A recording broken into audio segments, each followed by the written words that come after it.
Regime là chế độ. Supply chain transforming, seamlessly restocking, frictionless paying, Pokeball ordering, cyber securing, mobile access granting.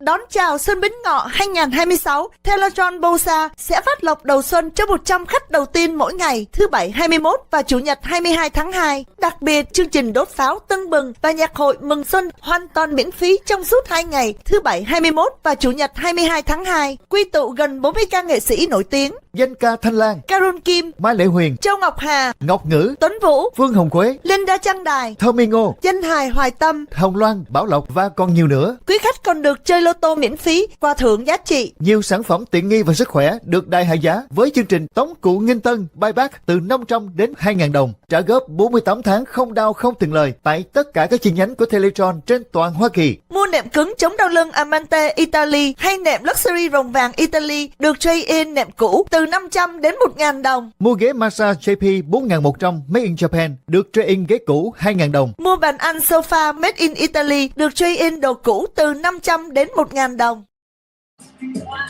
Vanguard, discipline that delivers. I feel when I went to work, I wasn't sick, Keith. I was just Keith. Nobody's purpose in life is to be a cancer patient. Many of those patients want to continue to work to maintain that sense of normalcy and empowerment. It's something that every individual has to decide for themselves. Work was a...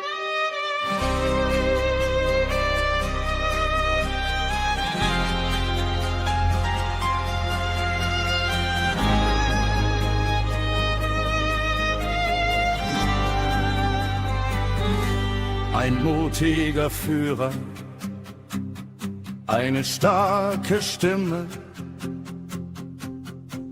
baute Mauern und schloss Geschäfte den ganzen Tag lang. Vom ovalen Büro aus nahm er Stellung, ein Champion der Freiheit für dieses große Land. Er sprach mit Feuer, mit einem stolzen Flair, ein Störenfried, der die Dinge mit Sorgfalt aufrüttelt. Er kämpfte für Amerika, Nacht und Tag. Ein Führer für das Volk, auf eine große Weise, von den Herzen des Landes bis zu den Stadtstraßen. Er brachte die Arbeitsplätze zurück und ließ die Herzen schlagen. Ein Held für den vergessenen Mann. Er nahm die Eliten und nahm ihren Plan. Er sprach mit Feuer, mit einem stolzen Flyer, ein Störenfried, der die Dinge mit Sorgfalt aufrüttelt. Er kämpfte für Amerika, Nacht und Tag. Ein Führer für das Volk, auf eine große Weise. Mit einem Stift und einem Telefon machte er seine Marke. Ein Dealmaker, der seine Spuren hinterlässt. Ein Führer für unsere Zeit, ein wahrer Held.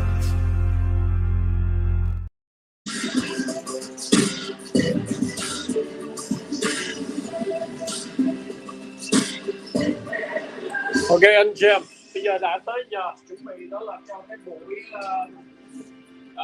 bài thông điệp liên bang của Hoa Kỳ năm thứ hai, tức là trong cái nhiệm kỳ này là năm thứ hai, và bây giờ ở tại Capitol Hill ở Washington DC tòa thềm đình của Quốc hội Hoa Kỳ, Thượng viện Quốc hội Hoa Kỳ ở tại Capitol Hill. Và chúng ta thấy là ở bên đó là trời đã tối lắm rồi. Và thưa quý vị, thưa quý anh chị em, tường trình từ Fox News, okay, từ sự cho phép, cho nên đó là bây giờ chúng ta thấy ở trong hội trường là ông Bộ trưởng Bộ Ngoại giao Marco Rubio, sau lưng ông đó là những cái vị thẩm phán tòa án tối cao liên bang Hoa Kỳ. Ở bên tay trái thì chúng ta thấy có những vị general, những vị tướng của Hoa Kỳ ở từ Pentagon, của ngũ giác đài cũng có tới. In a good position to move the economy into an even stronger place. There you see the Health and Human Services Secretary, Robert F. Kennedy Jr. There's Pam Bondi, the Attorney General, shaking the hands of the Supreme Court. With that, let's bring in senior White House correspondent Jackie Heinrich, live from the North Lawn with a preview. Good evening, Jackie. Good evening, Brett. Good evening, Martha. We just got some excerpts of the speech. As expected, heavy focus on the economy and immigration, the two issues that put President Trump in office a second time. He takes a victory lap on his efforts to lower costs for things like prescription drugs and housing. Buổi nói chuyện tối hôm nay là Laws Maker and Nation. Và cái buổi này gọi là State of the Union. Buổi nói chuyện của Tổng thống Donald J. Trump trong năm thứ hai của nhiệm kỳ 2. A bingo card that is posted to X. Some are more likely than others. I would bet he does say the economy. Hôm nay sẽ có nhiều nhân vật. Chúng ta sẽ thấy có nhiều nhân vật thì Tổng thống Trump cho biết đó là not so likely that Canada becomes the 51st state tonight. Yes. Ông Kutch, Johnny Kutch. Jackie Heinrich live on the North Lawn. Jackie, thanks. All right, let's bring in our panel for a go round before the president gets started here. Laura Ingraham, the Ingram Angle, Dana Perino, co-anchor of the newsroom and co-host of The Five. Carol Fortuna with us as well, former Tennessee congressman and co-host of The Five and Fox News analyst. You know, we've seen this many times, Britt, as the cabinet comes in, and obviously the president will walk in. Look at Susie Wiles there, White House Chief of Staff, shaking hands. She is arguably one of the most powerful women in Washington. She makes the trains run on time inside that White House. As you look at the Trump family, there she is in the red jacket. She has steered this president in a way that many White House Chief of Staffs haven't done. Trump is pretty rambunctious, and I think she's made us pretty sturdy stuff. She's well organized, competent. Detail cert, which is critical, and I think by all accounts she's done well. As we were mentioning earlier, Marco Rubio, who as Secretary of State had an interesting challenge because the Secretary of State is, at least on paper, the leading diplomatic spokesman on foreign policy matters. In this administration, the president's chief negotiators at times have been Steve Witkoff, and to some extent his son-in-law, Jared Kushner. And yet Rubio has managed, in spite of all that, to emerge as a remarkably, very much a star in this cabinet.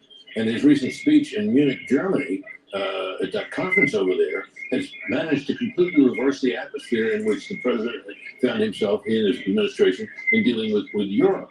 So it's been quite an interesting story to tell. And I think, you look at Scott Bessent and Marco Rubio there together as they came in together earlier. They've been kind of, in a way, the stars of this cabinet, haven't they? There you look at Kristi Noem, the DHS Secretary, Laura. Obviously, she's been under fire for some of the decisions about ICE and other things. It doesn't seem like the president, though, is in any hurry to get rid of anybody in his cabinet before the midterms. Well, I wouldn't hold your breath if you were waiting for President Trump to fire any of them. He both values confidence and loyalty. And if you've been loyal to his agenda, if you have a clear path to try to fulfilling what he campaigned on so powerfully, then you'll probably stay, or he'll find another job for you that you'd like just as much.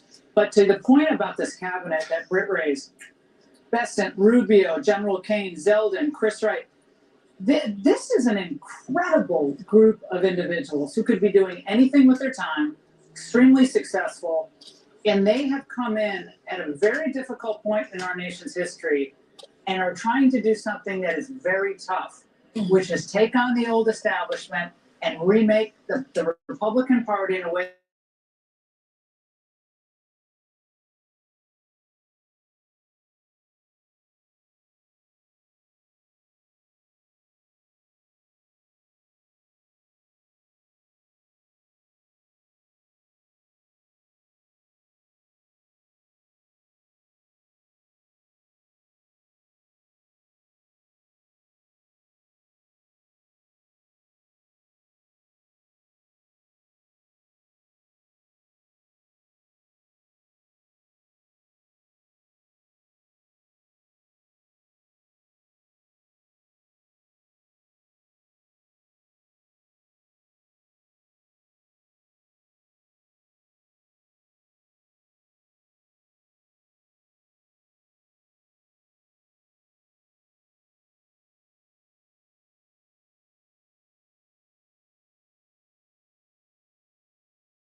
Mr. Speaker, welcome to President of the United States, Donald J.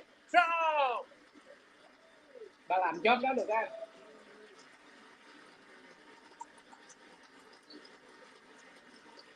Và người hướng dẫn đã gọi cho announcement, gọi là announcement cho ông chủ tịch Hạ viện, Speaker of the House, báo cho biết là tổng thống của United States đã có mặt tại chamber, đã từ từ bước vào hội trường. Đó là ông Donald J. Trump. Nói nhỏ nhỏ mà ngoài này nghe hết rồi mấy đại ca. Chuyện bí mật mà nói là đã nghe hết rồi.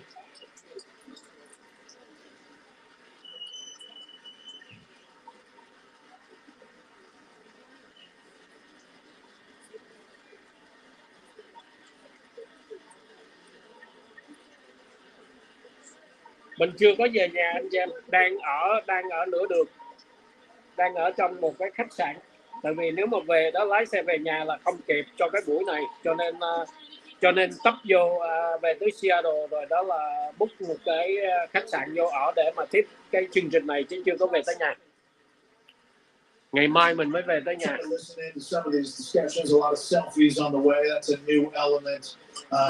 Mấy cái thằng này còn selfie nữa, cái buổi này mà còn selfie nữa, tức là cái tình đó mới góp ý với Việt Nam ngày hồi sáng nay, xong bây giờ tới mấy Mỹ nữa, phải chụp hình với tổng thống mới chịu à.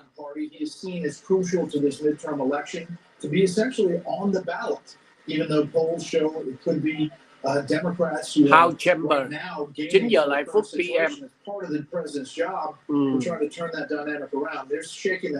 The President Trump approaching podium, đang trên đường để mà đi tới từ ngoài cửa đi vô trong cái podium đó.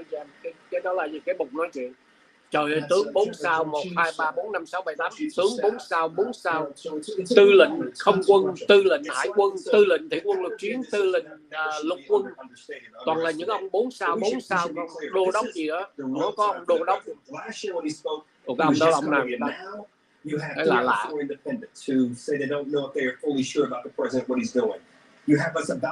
Perhaps enter war against Iran. The Ukraine war is not ended. His America First message last year was powerful.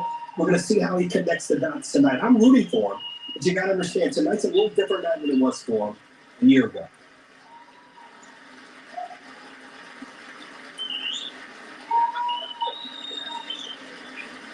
Hello.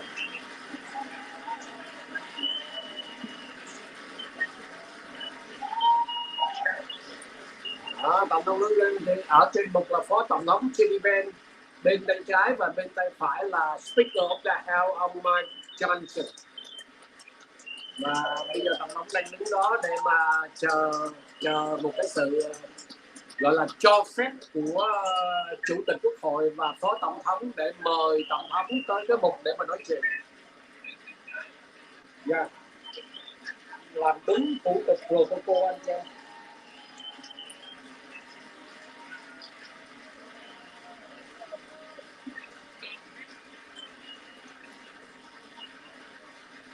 Trả lời cho chém gió, bảo rằng ông không biết có dịch được tiếng Mỹ hay không. Tôi nghe quá, tại sao tao phải dịch cho tụi bay nghe tiếng Mỹ thì tụi bay tự động chứ mắc mới gì tao phải dịch.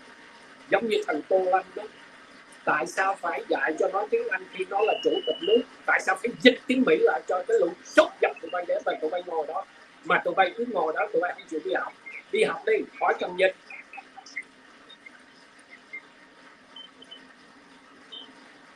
Bữa nay mà thằng nào ai chí ai chó mấy thằng đảng dân chủ mà quậy là chết mẹ. Members of Congress have the high privilege and distinct honor of presenting to you the President of the United States. Dốt thì phải đi học, ngu thì phải đi học. Người ta đi học được thì mình đi học được. Cứ ngồi đó mà chờ, đó là cơm bỏ vô mỏ, ngồi đó mà chờ người ta dịch cho mình.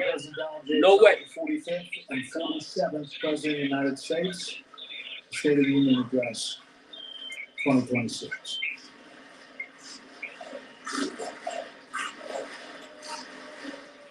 Well, thank you very much, everybody. It's really an honor. Speaker Johnson, Vice President Vance, First Lady of the United States. Đâu là bạn ngồi đó, bạn ngồi đó có cả gia đình bạn luôn các em.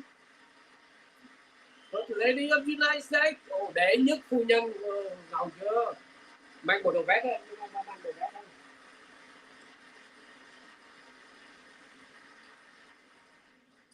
Second Lady of the United States.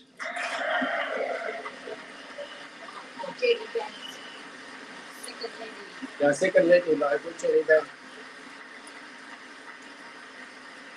Ấn Độ à? Members of Congress and my fellow Americans, our nation is back, bigger, better, richer, and stronger than ever before. Em thấy tụi đảng Dân Chủ nó cũng mang đồ trắng đấy không? Mình gái nó không đứng lên đâu, yên bình. Trời ơi, một cái đứa bé bị cancer não mà nó còn thèm đứng lên thì nói tới thằng JD gì đó. The 250th anniversary of our glorious American independence. This July 4th, we will mark 2.5 centuries of liberty and triumph, progress and freedom in the most incredible and exceptional nation ever to exist on the face of the earth. And you've seen nothing yet. We're going to do better and better and better. This is the golden age of America.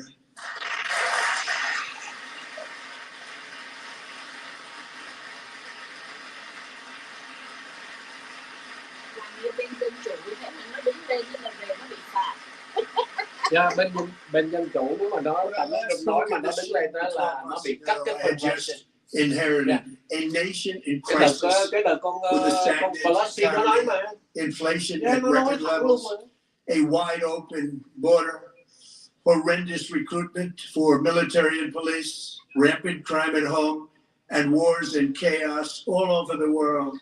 But tonight, after just 1 year, I can say with dignity and pride that we have achieved a transformation like no one has ever seen before, and a turnaround for the ages. It is indeed a turnaround for the ages.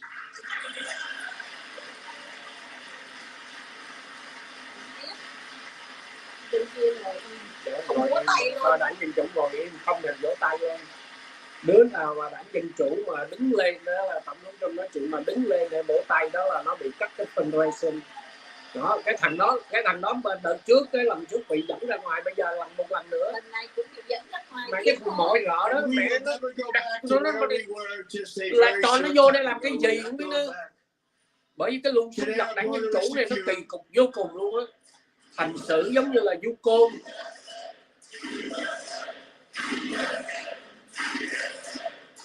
Nắm đầu tóc nó kéo lên nó ra khỏi cần mời cái gì. Our spirit is restored. Inflation is plummeting. Incomes are rising fast.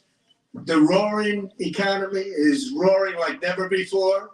And our enemies are scared. Our military and police are stacked. And America is respected again, perhaps like never before.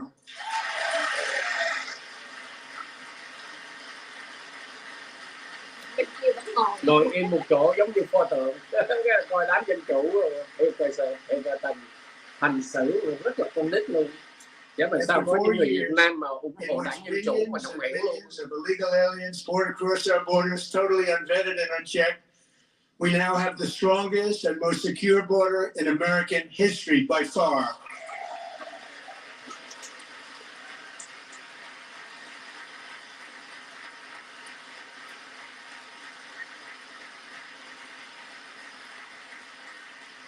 In the past 9 months, 0 illegal aliens have been admitted to the United States.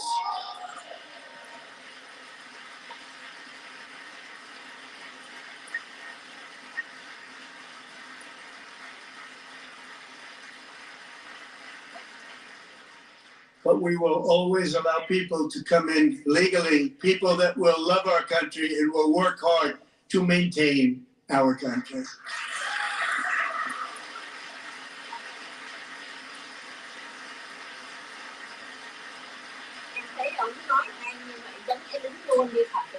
The flow of deadly Đứng hết fentanyl không chịu across nổi our đâu, borders đứng down lâu by 2 tiếng hồ. 56% in one year. Vâng.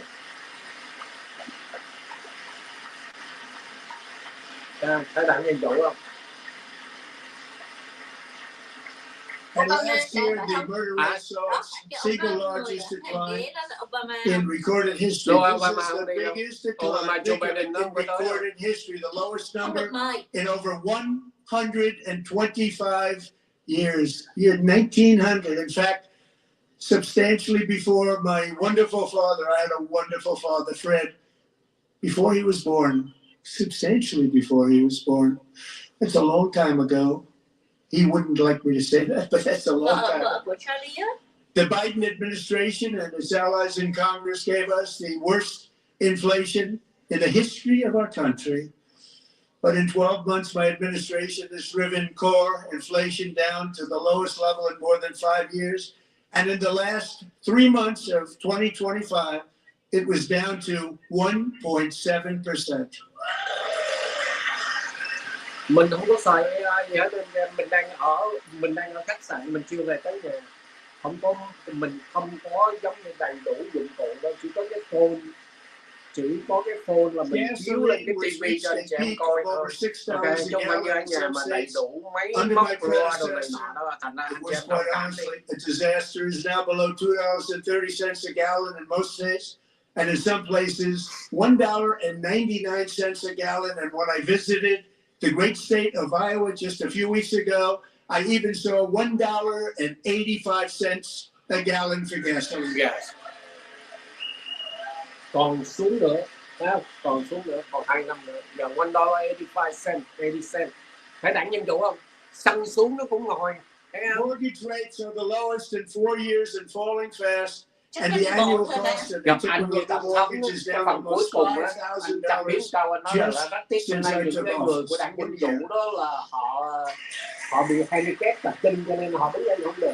The low interest rates will solve the Biden-created housing problem well, at the same time protecting the values of those people who already own a house that really feel rich for the first time in their lives. We want to protect those values. We want to keep those values up. We're going to do both. And we are going to keep it that way. Yes. The stock market has set 53 all-time record highs since the election. Think of that. 1 year. Boosting pensions, 401ks, and retirement accounts for the millions and millions of Americans. They're all gaining. Everybody's up, way up. In 4 long years, the last administration got less than $1 trillion in new investments in the United States. And when I say less, substantially less. In 12 months, I secured commitments for more than $18 trillion pouring in from all over the globe. 18 million.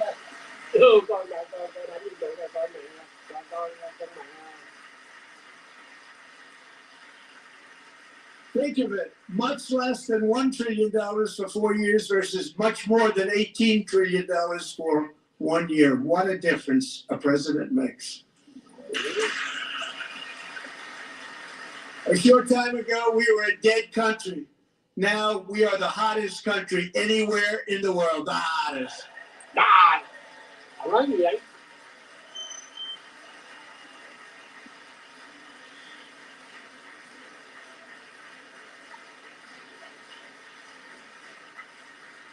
As thousands of new businesses are forming in factories, plants, and laboratories are being built, we have added 70,000 new construction jobs in just a very short period of time. It's getting bigger and bigger and stronger. Nobody can believe what they're watching. American oil production is up by more than 600,000 barrels a day, and we just received from our new friend and partner, Venezuela, more than 80 million barrels of oil.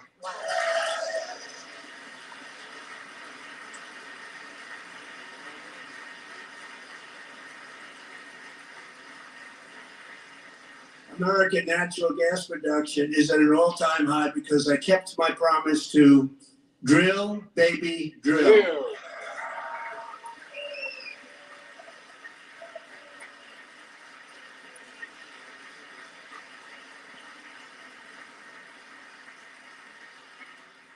More Americans are working today than at any time in the history of our country. Think about that. Any time in the history of our country, more working today.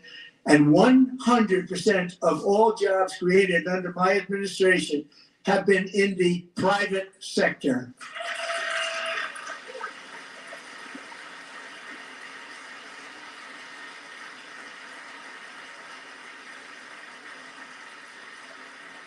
We ended DEI in America.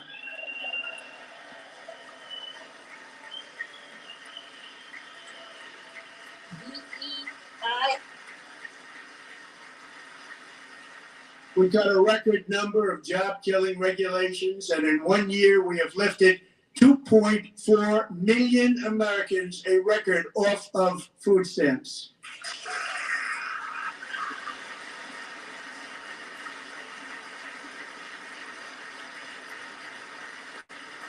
And for all of these reasons, I say tonight, members of Congress, the state of our union is strong.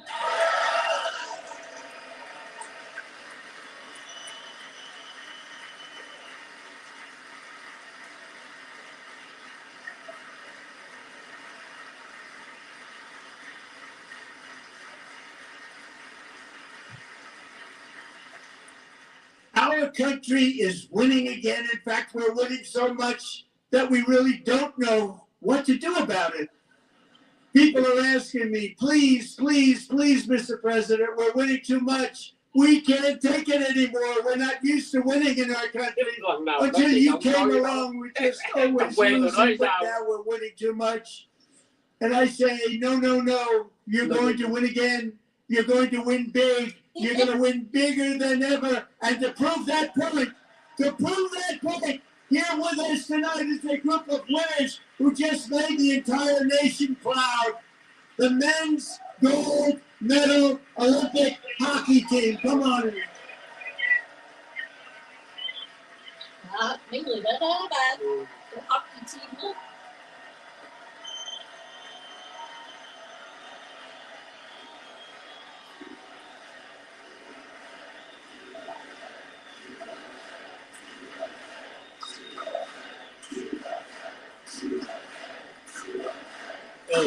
Đủ quê ha, đủ quê mà một cục chẳng có yếu là cũng đơn gì hết, chỉ bình thường siêu của nước Mỹ USA.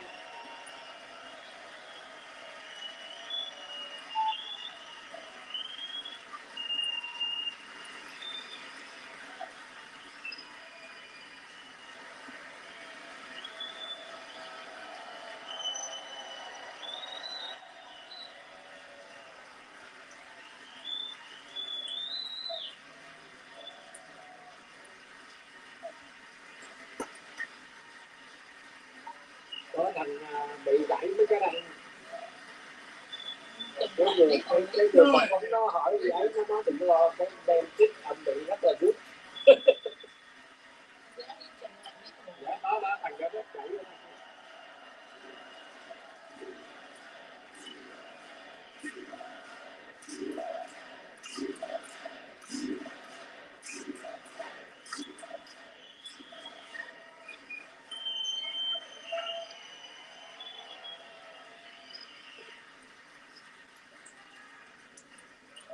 That's the first time I've ever seen them get up. And actually, not all of them get up. First time I ever But seen they them beat get a up. fantastic Canadian team in overtime, as everybody saw, as did the American women who will soon be coming to the White House.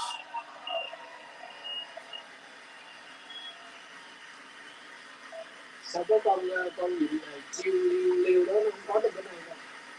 Có nói bữa nay ông đặt tàu để viết. Nhưng mà cái này là đang nói về hockey thôi mà. Dạ thì hockey thôi, thì nếu mà cái con liêu đó được ông mời vô là ông đặt tàu, ông nói luôn là nó là gốc người Tàu, người Tàu bắt nó chơi cho Tàu, nó không chơi cho Mỹ, thì cái đó viết luôn á.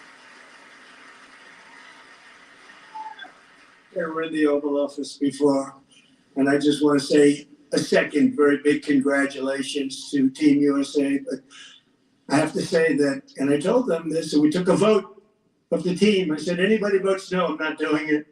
So they stood there and they weren't about to say no because I'd never seen a goaltender play as well as goalie Connor Hellebuck.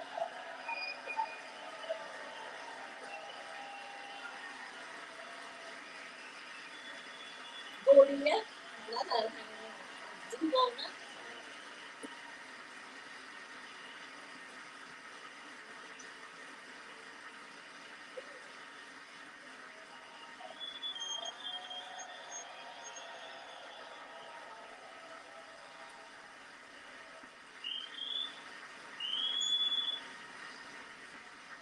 Think of it, 46 shots on goal, and I asked him, the one shot, the one where you put your stick in the back and it hit the neck of your stick and bounced off. You practiced that, or was that a little lucky? He refused to answer that question. But I just want to tell you that the members of this great hockey squad will be very happy to hear, based on their vote and my vote, and in this case, my vote was more important, that I will soon be presenting Connor with our highest civilian honor, which we will be given and which has been given to many athletes over the years. But when I say many, not too many, like 12, it's called the highest civilian honor in our country, the Presidential Medal of Freedom. Yep. 40 mấy năm mới đánh bại Canada.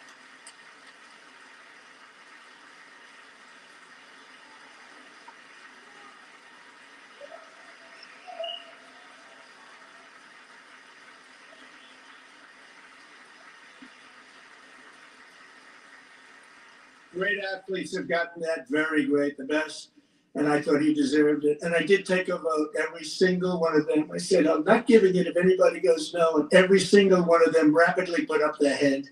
So I want to thank you. What a special job you did. What special champions you are. Thank you very much.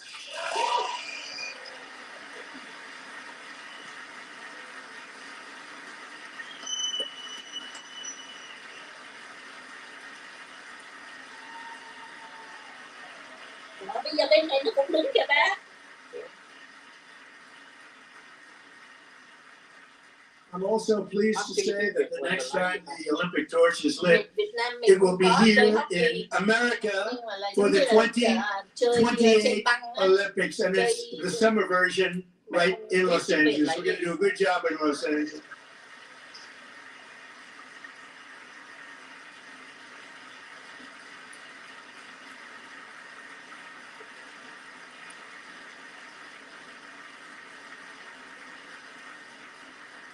And Los Angeles is going to be safe, just like Washington, D.C. is now one of the safest cities in the country.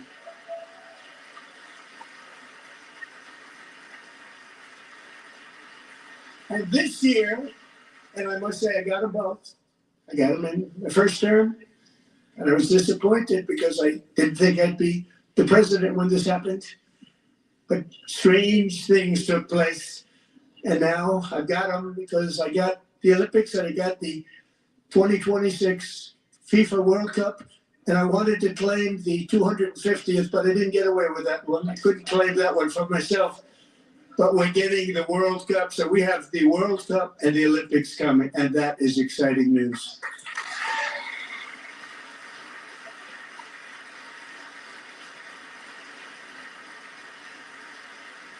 So this will be a year to celebrate our country and the heroes who have kept it free. Men like Buddy Taggart.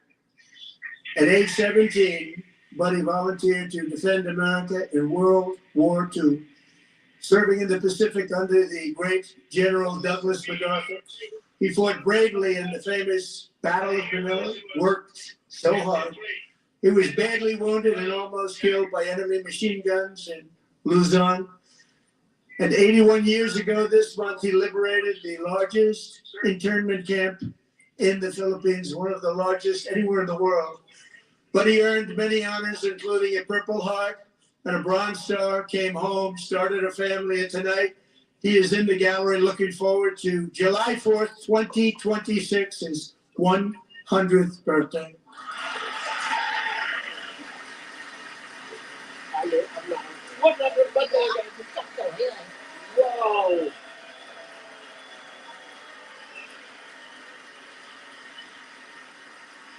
wow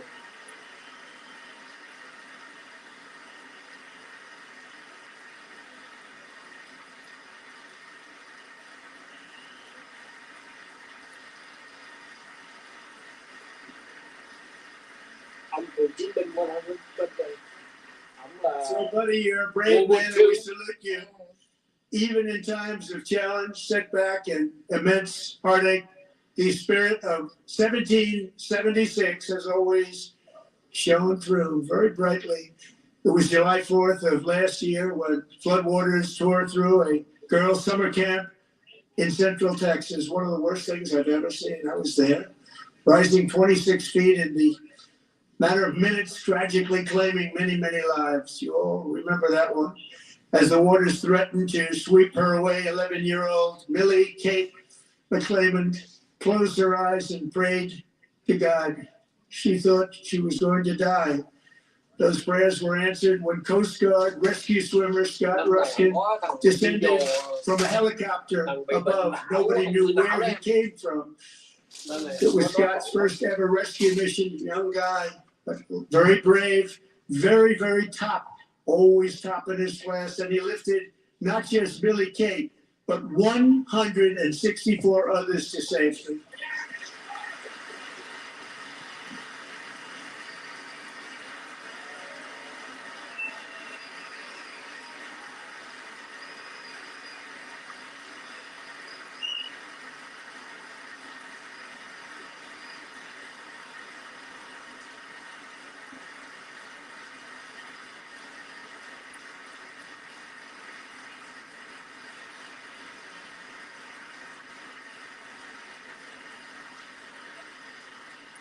People watched Scott from a distance, and they couldn't believe what they were seeing. The winds were blowing, the rain was pouring, everything was going, and that rapid water, nobody's ever seen anything like it. They said, wow, that's something.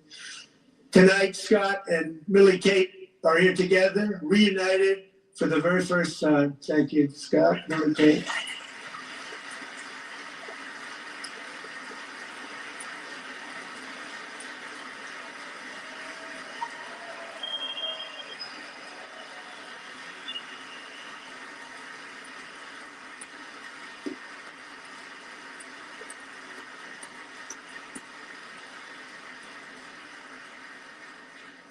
And Petty Officer Ruskin, I'm pleased to inform you that I am now awarding you the Legion of Merit for extraordinary heroism, which is what it was, extraordinary heroism. Thank you.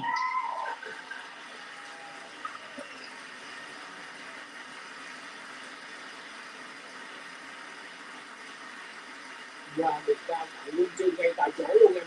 I'd like to have the military aide to please come down and take care of the service. Military aide, thank you very much.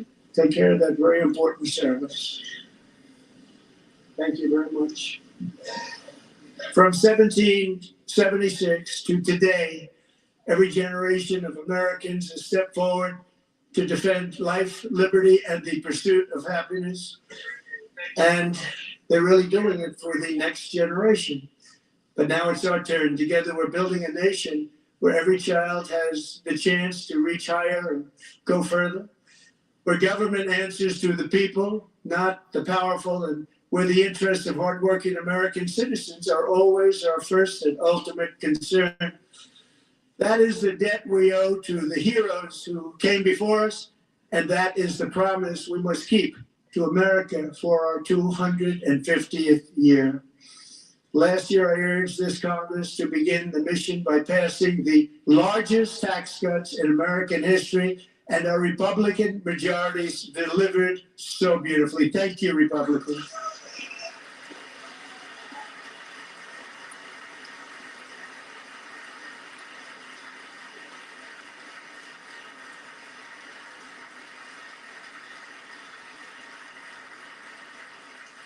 All Democrats, every single one of them, voted against these really important and very necessary massive tax cuts.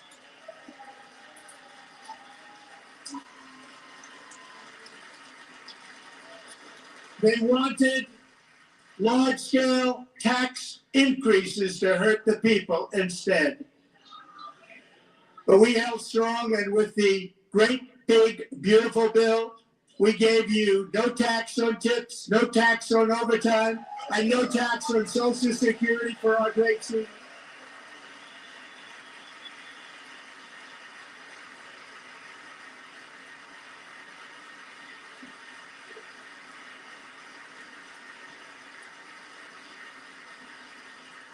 And we also made interest on auto loans tax deductible the first time, but only if the car is made in America.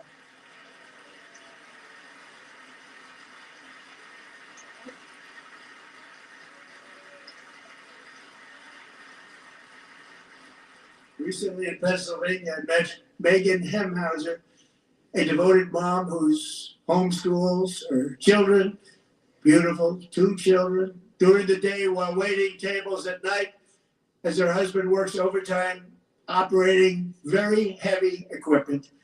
Megan is here this evening and she's happy to tell you that she is so much richer because with no tax on tips, no tax on overtime, and our expanded child tax credit done again by Republicans, Megan and her husband will take home more than $5,000 extra just for the year, cutting her tax bill in more than half.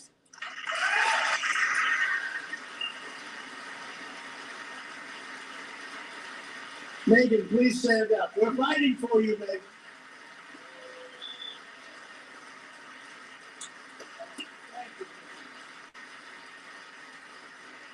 Thank you, Megan. We're fighting for you, Megan. Under our bill, parents like Megan can also activate their children's brand new Trump accounts. And I didn't name that.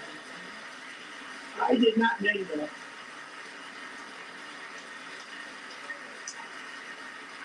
Nobody believes me, but I did not name it. It was named by a very tall man standing right there in the third row. Nice man, a good man. Tax-free investment accounts for every American child. This is something that's so special and has taken off and gone through the roof.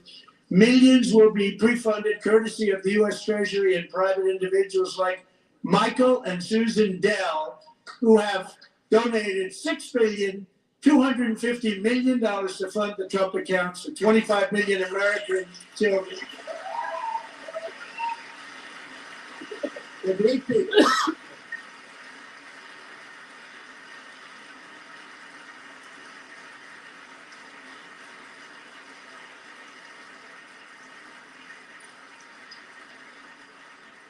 I asked Michael, how do you make all that money? He said, well, I just sat on my dorm in school and I made computers and I'd sell them to people.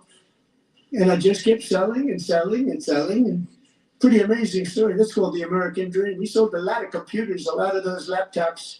So I congratulate him on that. But I really thank him, Susan, as well as others like Brad Gerstner, a very tremendous guy. He was behind it right from the beginning. Brad Gerstner. Thank you, Brad.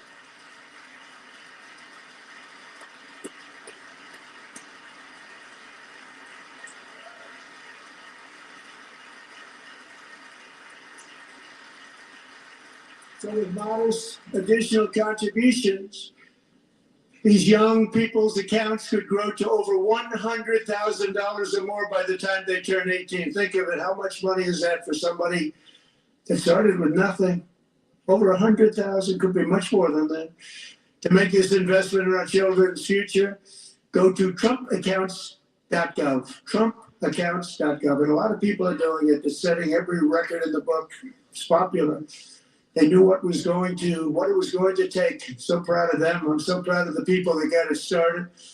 Now it's just taken off. One of the primary reasons for our country's stunning economic turnaround, the biggest in history, where the Dow Jones broke 50,000 4 years ahead of schedule, and the S&P hit 7,000, where it wasn't supposed to do it for many years, were tariffs.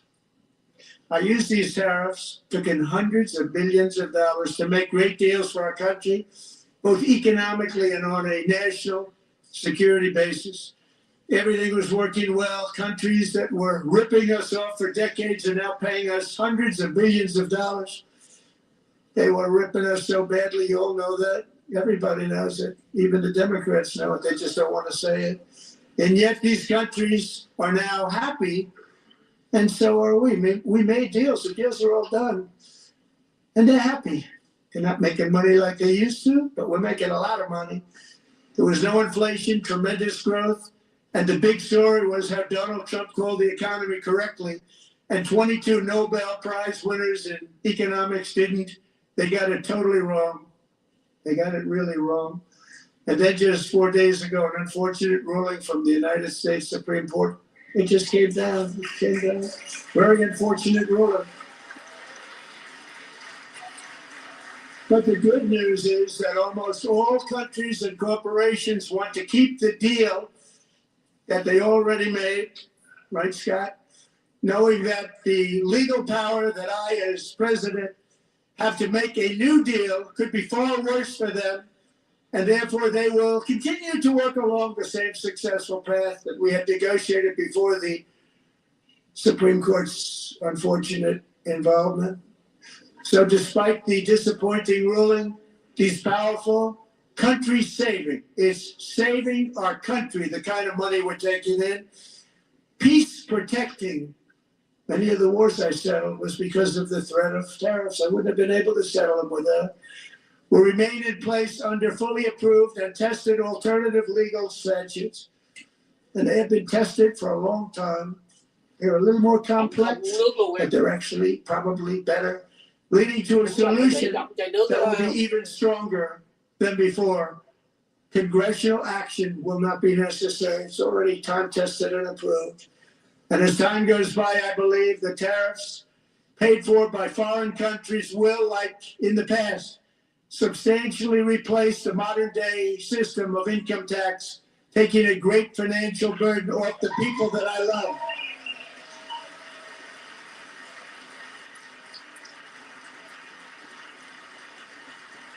Right?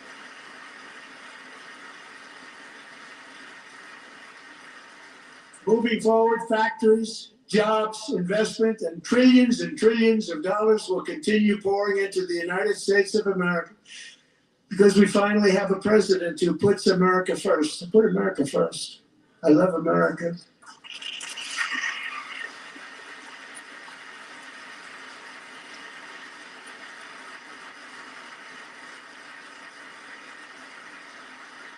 For decades before I came along, we had the exact opposite.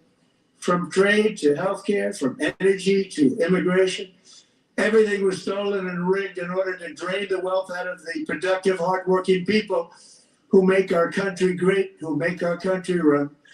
Under Biden and his corrupt partners in Congress and beyond, it reached a breaking point with the Green New Scam, open borders for everyone. They poured in by the millions and millions from prisons, from mental institutions. There were murderers, 11,888 murders. They came into our country. You allowed that to happen. And record-setting inflation that cost the typical family $34,000 in just a speck of time. Now the same people in this chamber who voted for those disasters suddenly used the word affordability, a word. They just used it.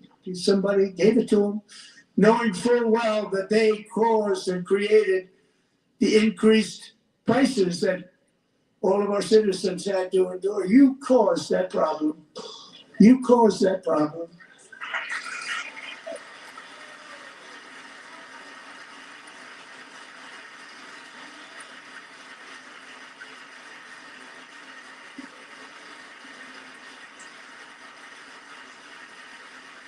They knew their statements were a lie. They knew it. They knew their statements were a dirty, rotten lie. Their policies created the high prices Our policies are rapidly ending them. We are doing really well. Those prices are plummeting downward.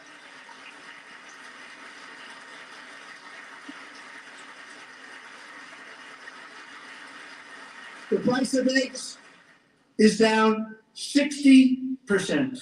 Madam Secretary, thank you. The cost of chicken, butter, fruit, hotels, automobiles, rent is lower today than when I took office by a lot. And even beef, which was very high, is starting to come down significantly. Just hold on a little while, we get it down. And soon you will see numbers that few people would think were possible to achieve just a short time ago. Nobody can believe when they see the kind of numbers, especially energy, when they see energy going down to numbers like that, they cannot believe it.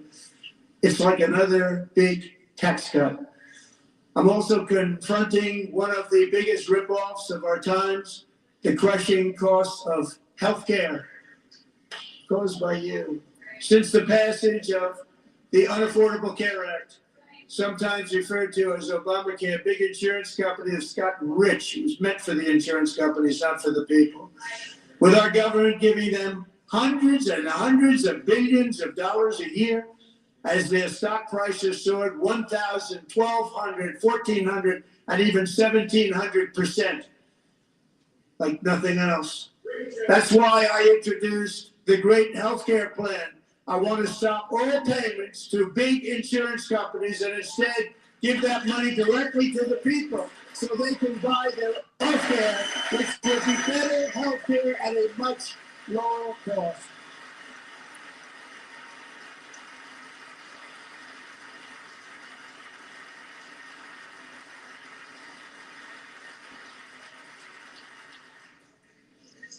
In addition, my plan requires maximum price transparency. That's a big deal.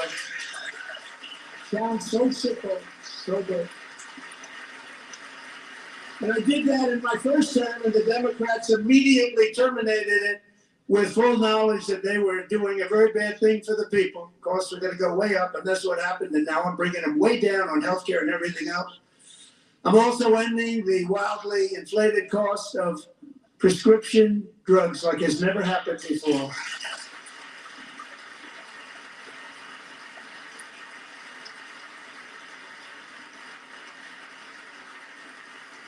Other presidents tried to do it, but they never could. They tried.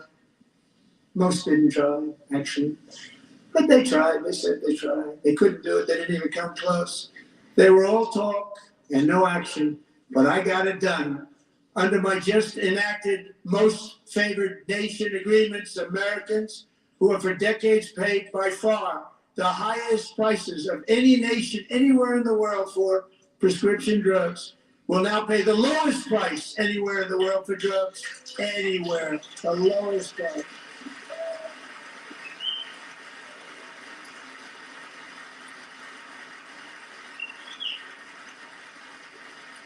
So my first year of the second term, should be my third term, but strange things happen.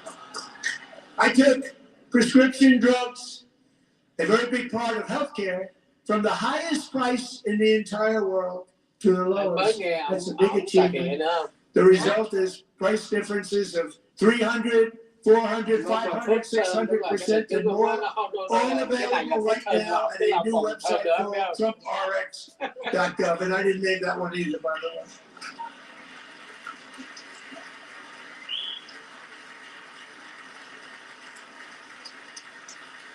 And here tonight is the very first customer ever to get that big discount, and it is big, Catherine Rayner. For 5 years, she and her husband have struggled with infertility, and they turned to IVF. One drug has been costing Catherine $4,000 to purchase, but a few weeks ago, she logged onto the TrumpRx website and got that same drug that cost $4,000, got it for under $500, a reduction of much more, actually, than $3,500. Catherine, we are all praying for you, and you're going to be a great mom.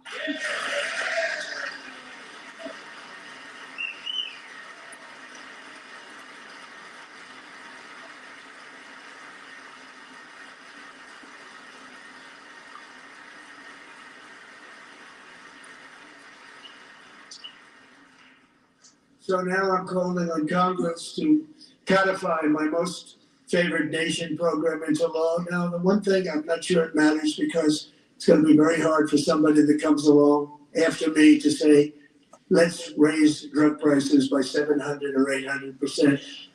But John and Mike, if you don't mind, codify it anyway. They may do it. Codify it anyway. Thank you. Many Americans are also concerned that energy demand from AI data centers could unfairly drive up their electric utility bills. Tonight, I'm pleased to announce that I have negotiated the new ratepayer protection pledge. You know what that is? We're telling the major tech companies that they have the obligation to provide for their own power needs. They can build their own power plants as part of their factory so that no one's prices will go up.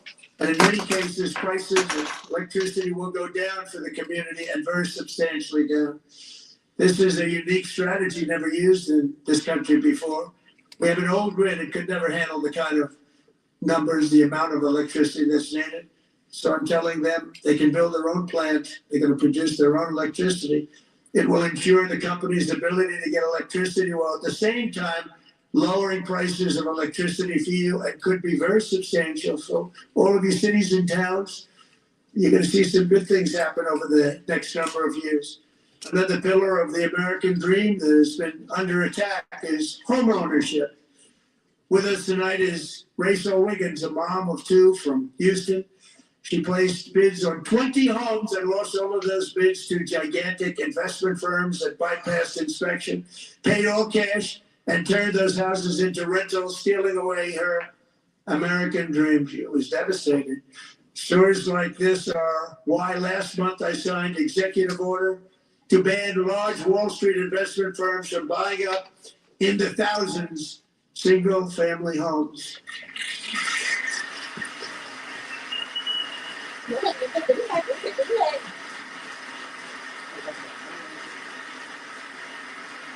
And now I'm asking Congress to make that ban permanent because homes for people, really, that's what we want. We want homes for people, not for corporations. Corporations are doing just fine. Rachel, thank you very much. Good luck with your home. You'll get one soon.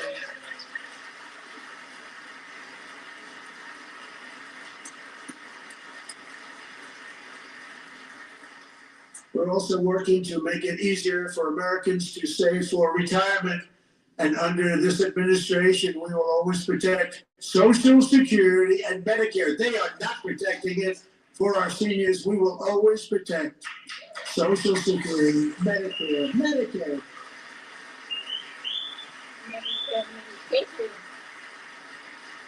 Since I took office, the typical 401k balance is up by at least $30,000. That's a lot of money. You have millions and millions of people, because the stock market has done so well, setting all those records, your 401ks are way up. Yet half of all of working Americans still do not have access to a retirement plan with matching contributions from an employer. To remedy this gross disparity, I'm announcing that next year my administration will give these often forgotten American workers, great people, the people that built our country, access to the same type of retirement plan offered to every federal worker. We will match your contribution with up to $1,000 each year. As we ensure that all Americans can profit from a rising stock market, let's also ensure that members of Congress cannot corruptly profit from using insider information.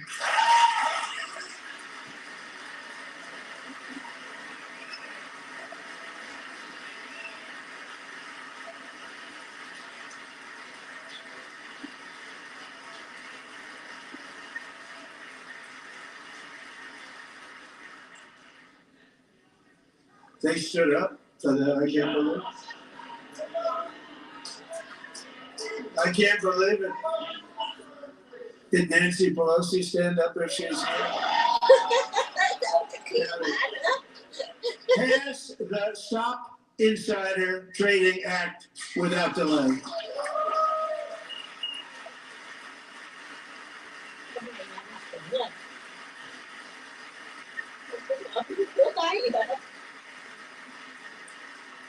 I wasn't sure if anybody even on this side was going to applaud for that. I'm very impressed. Thank you. I'm very impressed. But when it comes to the corruption that is plunging, it's plundering America. There's been no more stunning example than Minnesota, where members of the Somali community have pillaged an estimated $19 billion from the American taxpayer. Oh, we have all the information. And in actuality, the number is much higher than that. And California, Massachusetts, Maine, and many other states are even worse. This is the kind of corruption that shreds the fabric of a nation, and we are working on it like you wouldn't believe. So tonight, although started 4 months ago, I am officially announcing the war on fraud to be led by our great Vice President J.D. Vance. Đó cái con đó con chi đó cái con lãnh dân chủ con đó là cái con mà nó là kết hôn với anh ruột của nó đó để ra mà chúng ta là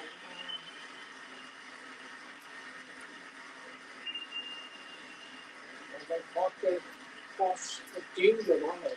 We'll get it done.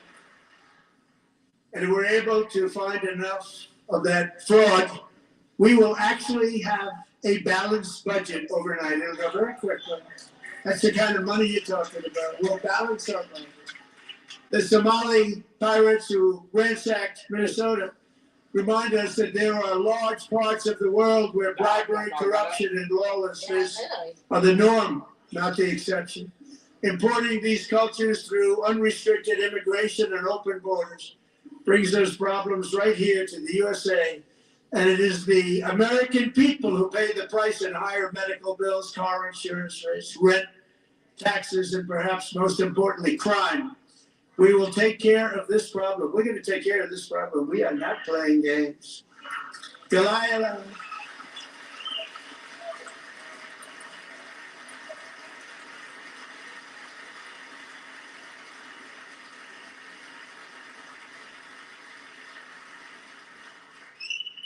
Delilah Coleman was only 5 years old in June 2024 when a 18-wheel tractor trailer plowed into her stopped car traveling at 60 miles an hour or more. The driver was an illegal alien let in by Joe Biden and given a commercial driver's license by open borders politicians in California. Doctors said Delilah would never be able to walk or talk, have a good life. She wouldn't even be able to eat again. But against all odds, she is now in the first grade learning to walk. And she's here this evening with her dad, Marcus, a fantastic man. Delilah, please, you are a great inspiration. Please stand up.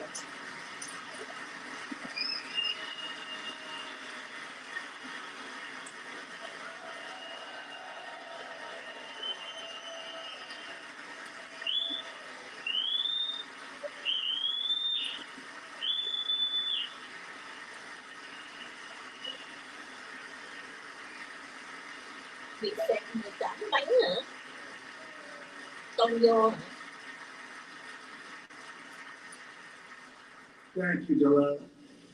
Many of them, most illegal aliens do not speak English and cannot read even the most basic road signs as to direction, speed, danger, or location.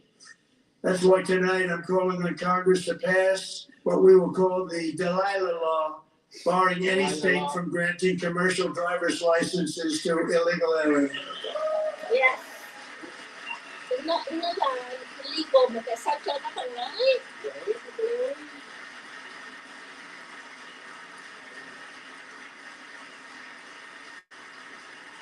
And yesterday, as you probably saw at the White House, I hosted a ceremony with Americans who lost their treasured loved ones to the scourge of illegal immigration. People came into our country, how we allowed this to happen with our open borders. These are the angel moms and families that for decades our government betrayed and our media totally ignored. It was terrible. Hard to believe, actually. In 2023, a 16-year-old high school cheerleader named Elizabeth Medina was supposed to perform in her town's Christmas parade, but she never arrived. Her mother, Jacqueline, went home to look for her, and she found her lying dead in a bathtub bleeding profusely after being stabbed 25 times. Lisbeth's killer was a previously arrested illegal alien who had broken in and brutally extinguished the brightest light in her family's life, violently and viciously. Her heartbroken mother is in the gallery to remind everyone in this chamber exactly why we are deporting illegal alien criminals to our country at record numbers, and we're getting them the hell out of here fast. We don't want them.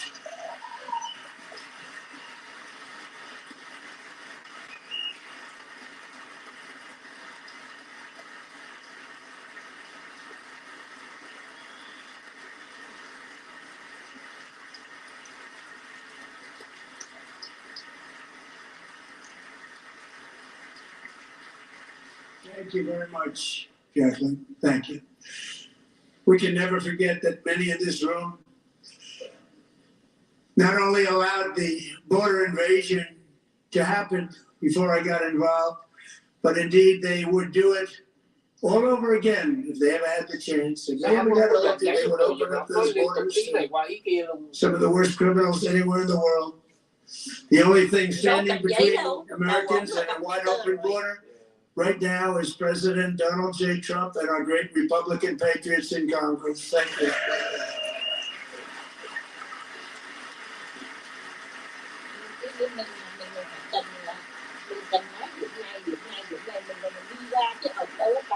As we speak, Democrats in this chamber have cut off all funding for the Department of Homeland Security. It's all cut off. It's all cut off. They have instituted another Democrat shutdown. The first one costing us 2 points on GDP. 2 points we lost on GDP, which probably made them quite happy, actually. Now they have closed the agency responsible for protecting Americans from terrorists and murderers. Tonight I'm demanding the full and immediate restoration of all funding for the border security, homeland security of the United States, and also for helping people clean up their snow. We have no money because of the Democrats, and it would be nice. We'd love to give you a hand in cleaning it up, but you give no money. Nobody's getting paid. It's a shame. So you have to think about it. We have, in case you didn't know, a pretty large snowstorm out there. One of the great things about the State of the Union is how it gives Americans a chance to see clearly what their representatives really believe. So tonight I'm inviting every legislator to join with my administration in reaffirming a fundamental principle. If you agree with this statement, then stand up and show your support. The first duty of the American government is to protect American citizens, not illegal aliens.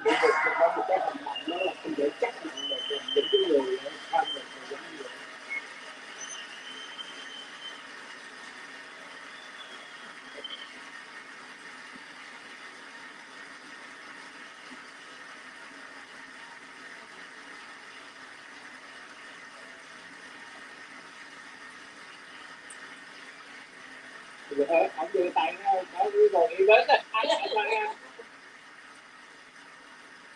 Đó, rồi đây.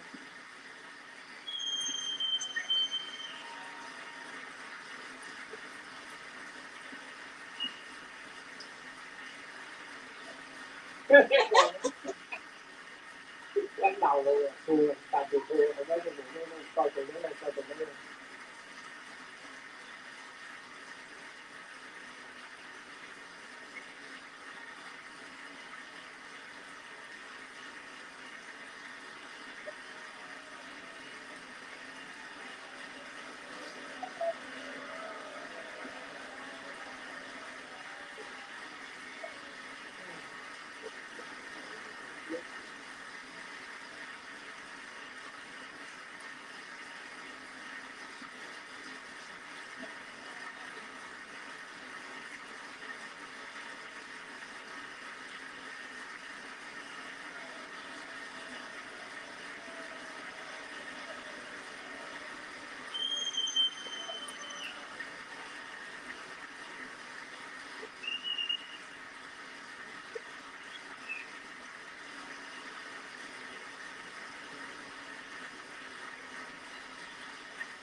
Isn't it a shame? You should be ashamed of yourself not standing up.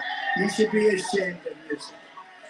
That is why I'm also asking you to end deadly sanctuary cities that protect the criminals and enact serious penalties for public officials who block the removal of criminal aliens.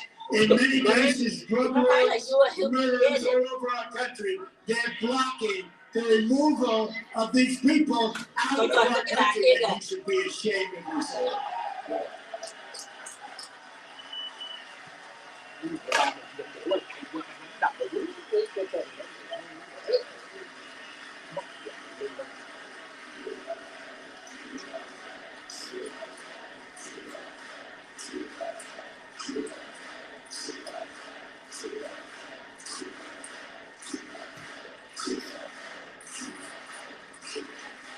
And perhaps most importantly, I'm asking you to approve the Save America Act.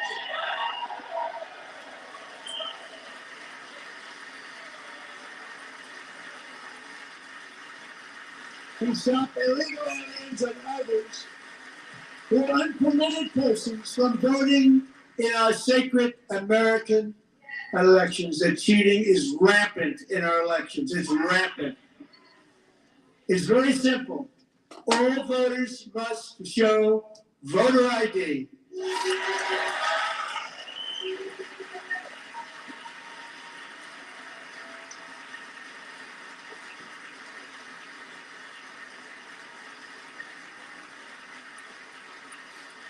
All voters must show proof of citizenship in order to vote.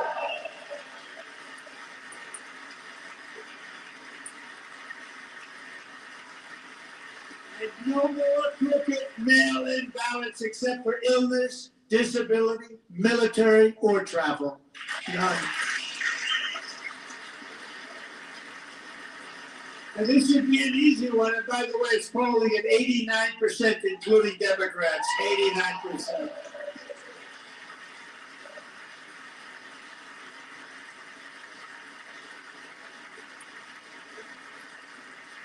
And even the new communist mayor of New York City, I think he's a nice guy. Speak to him a lot. Bad policy, but nice guy. Just said they want people to shovel snow. They got hit hard. Wants them to shovel snow, but if you apply for that job, you need to show 2 original forms of ID and a social security card. Yet they don't want identification for the greatest privilege of them all, voting in America. No, it's no good. No good. Both Republicans and Democrats overwhelmingly agree on the policy that we just enunciated. And Congress should unite and enact this common sense, country-saving legislation right now, and it should be before anything else happens.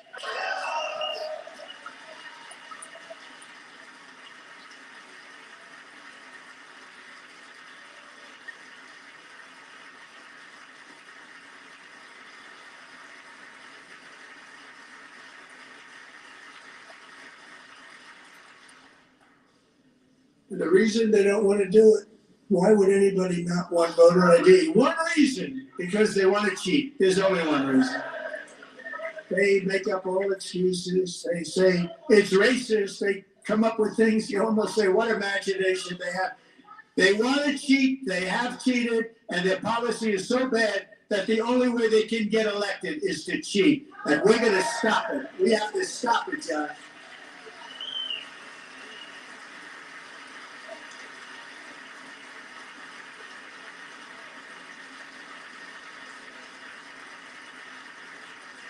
And here is one more opportunity to show common sense in government. In the gallery tonight are Sage Blair and her mother, Michelle.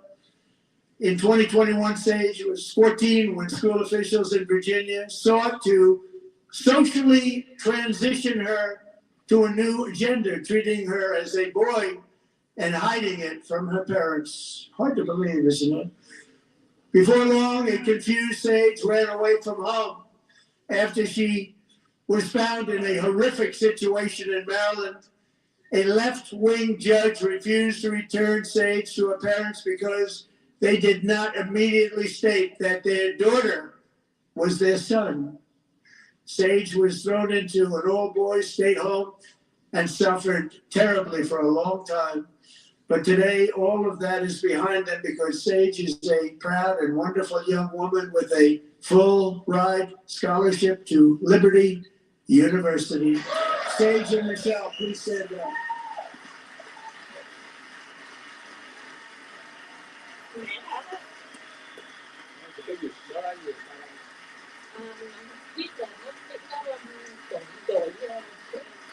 Gender thì rất hay thôi, mình nói là girl, xong rồi mình cũng như là Thank you for your great bravery. And who can believe that we're even speaking about things like this? 15 years ago, if somebody was up here and said that, what's wrong with him? But now we have to say it because it's going on all over numerous states without even telling the parents. But surely we can all agree no state can be allowed to rip children from their parents' arms and transition them to a new gender against the parents' will. Who would believe that we've been touching that? We must ban it, and we must ban it immediately.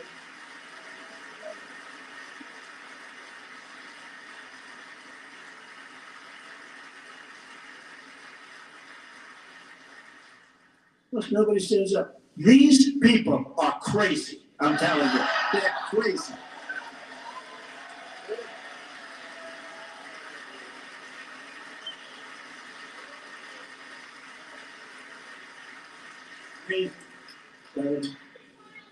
Boy, oh boy. We're lucky we have a country. With people like this, Democrats are destroying our country, but we've stopped it just in the nick of time, didn't we?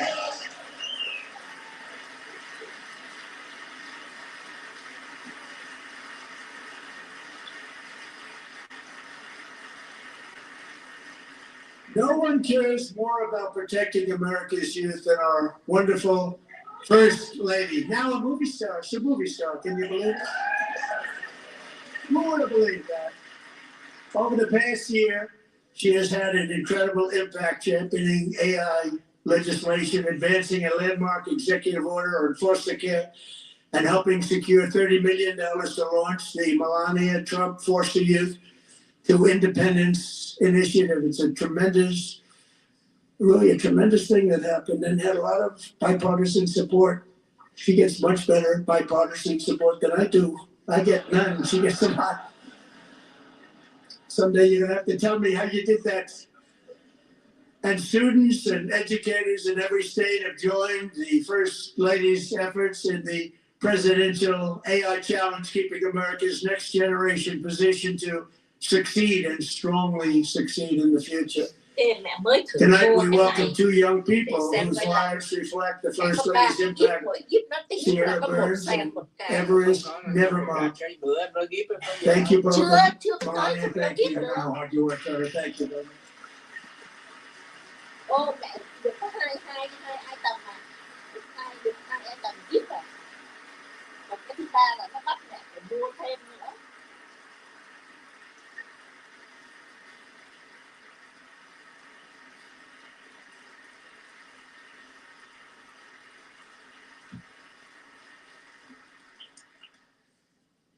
I'm very proud to say that during my time in office, the first 4 years, and in particular this last year, there has been a tremendous renewal in religion, faith, Christianity, and belief in God. Tremendous renewal.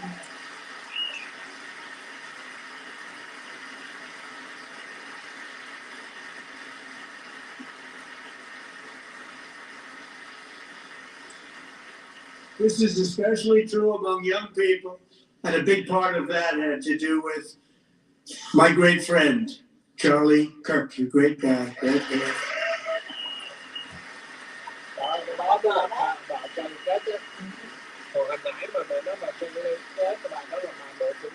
So last year, Charlie was violently murdered by an assassin and martyred, really martyred for his beliefs.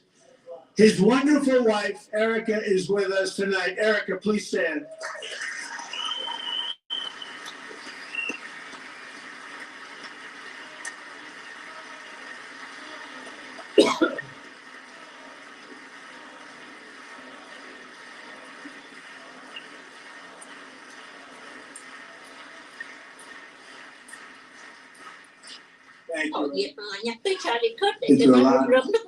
In Charlie's memory, we must all come together to reaffirm that America is one nation under God, and we must totally reject political violence of any kind.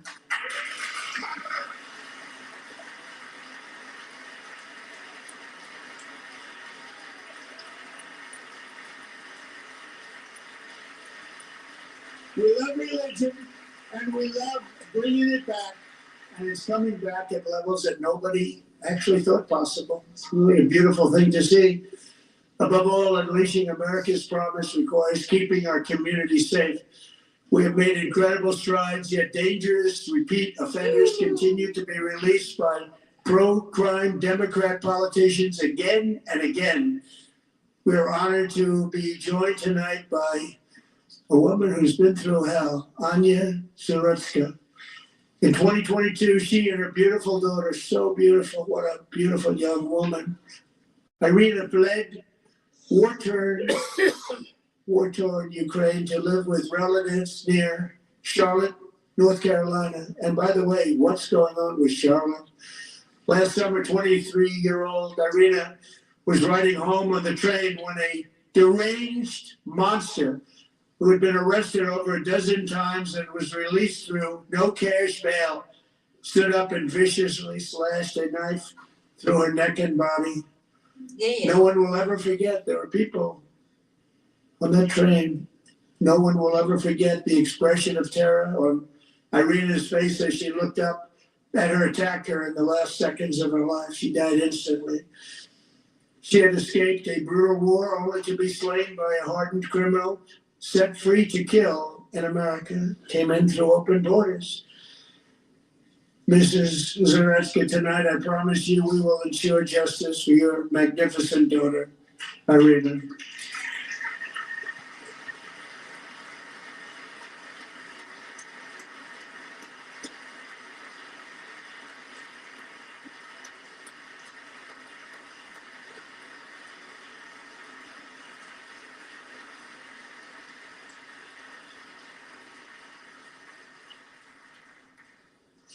How do you not stand? How do you not stand? I'm asking this Congress to pass tough legislation to ensure that violent and dangerous repeat offenders are put behind bars, and importantly, that they stay there.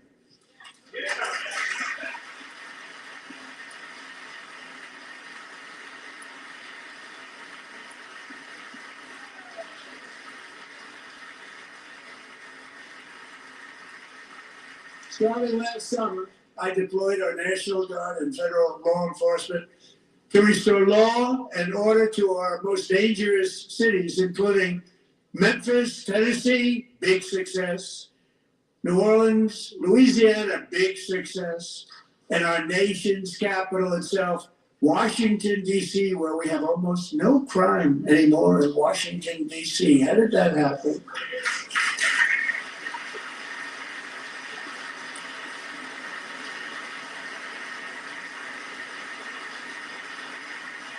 In fact, crime in Washington is now at the lowest level ever recorded, and murders in D.C. this January were down close to 100% from a year ago.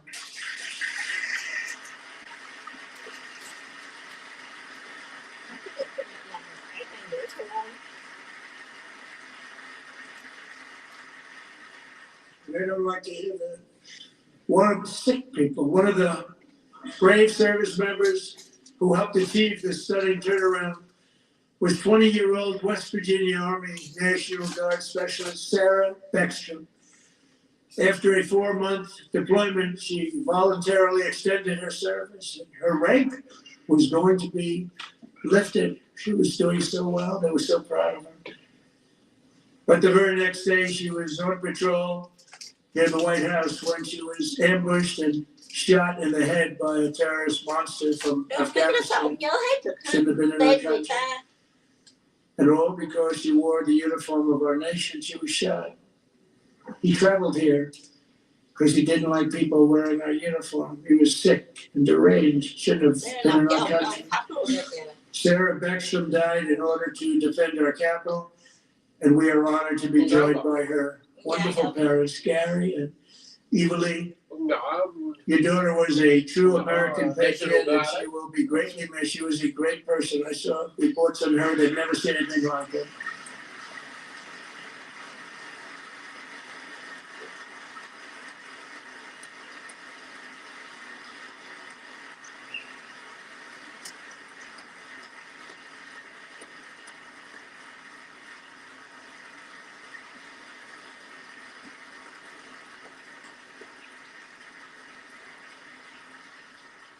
So sorry. Thank you very much.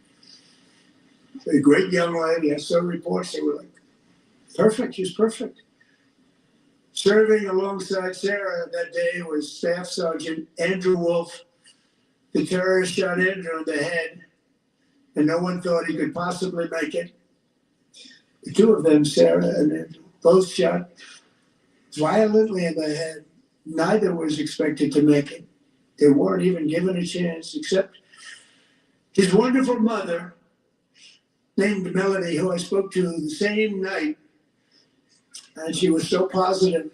The doctors thought that Andrew was gone, but his mother said, no, Mr. President, Andrew will be fine. He's going to make it. I've never seen anything like it. I mean, he was given almost no chance. She said, I have no doubt, sir, he's going to be okay. This was the conversation that I had with her that night, with her son laying helplessly in bed, blood all over. Everybody is praying, she said, sir, he will be okay. The doctors didn't understand what she was saying. And after looking at the results of the damage done, neither did I. She was so strong and conclusive that even Andrew's great father felt she didn't really understand the gravity of the situation. But she turned out to be right, Melody? She turned out to be right.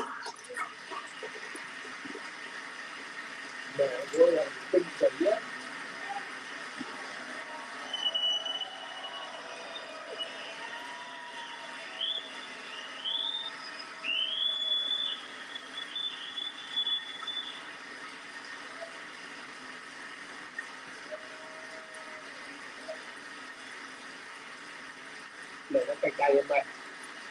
Dạ, muối ớt mà.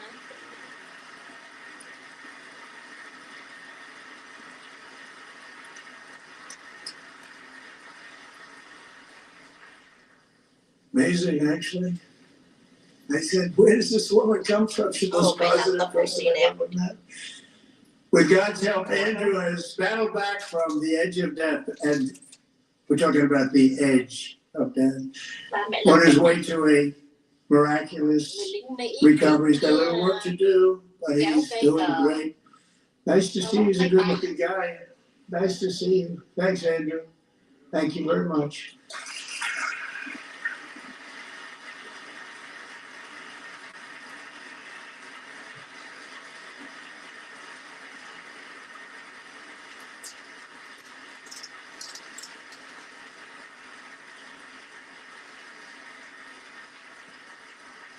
So Andrew, while you're up, now I'm going to ask a highly respected General James Stewart to present Staff Sergeant Andrew Wolf and the great family of Sarah Beckstrom with the award created by our late great President George Washington himself. It's called the Purple Heart. Purple Heart.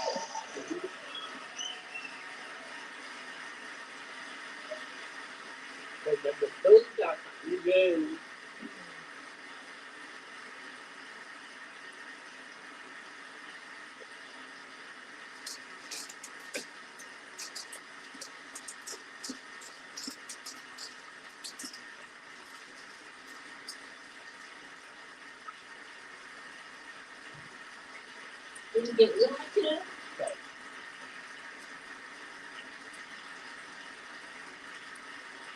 Đấy là đến bị thương về chiến trường đây.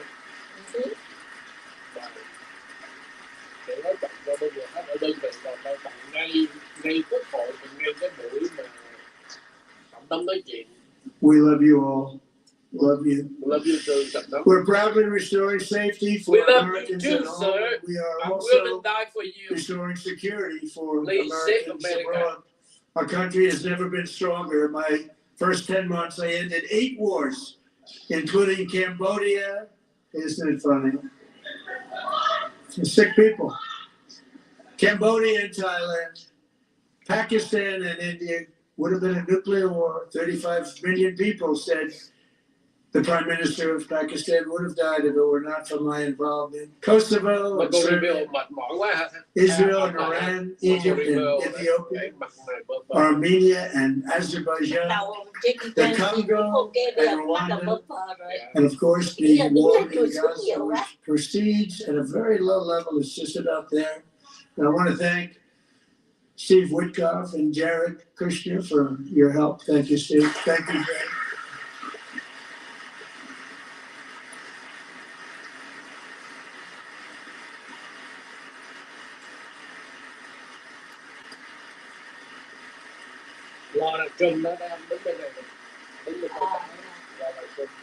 And I also want to thank the Mandate Report too, Secretary of State Marco Rubio. Thank you.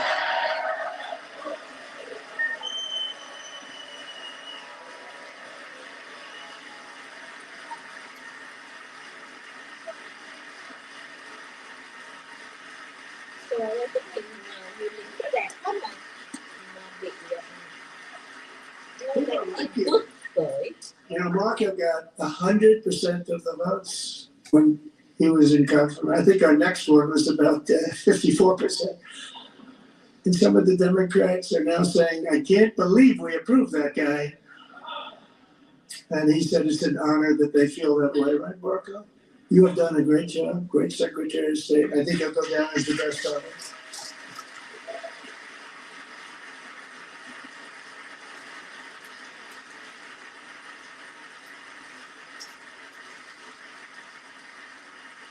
Under the ceasefire I negotiated, every single hostage, both living and dead, has been returned home. Can you believe that?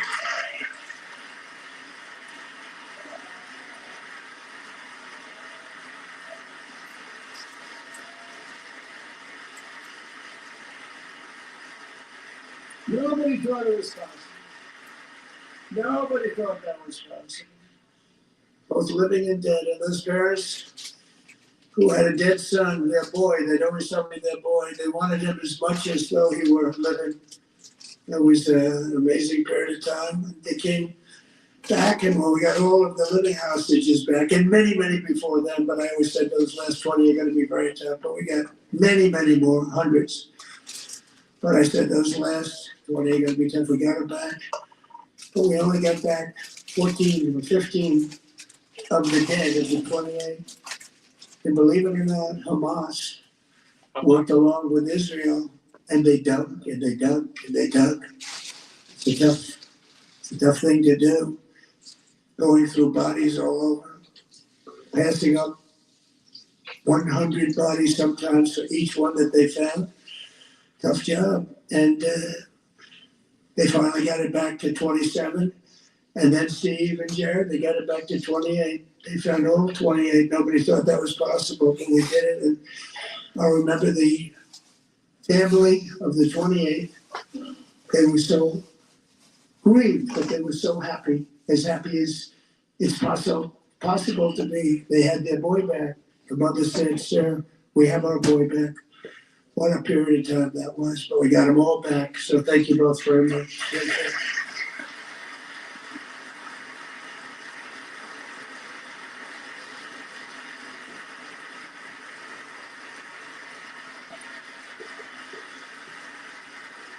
And we're working very hard to end the ninth war, the killing and slaughter between Russia and Ukraine, where 25,000 soldiers are dying each and every month. Think of that, 25,000 soldiers are dying a month. A war which would have never happened if I were president. Would have never happened. As president, I will make peace wherever I can, but I will never hesitate to confront threats to America wherever we must. That's why in a breakthrough operation last June, the United States military obliterated Iran's nuclear weapons program with an attack on Iranian soil known as Operation Midnight Hammer.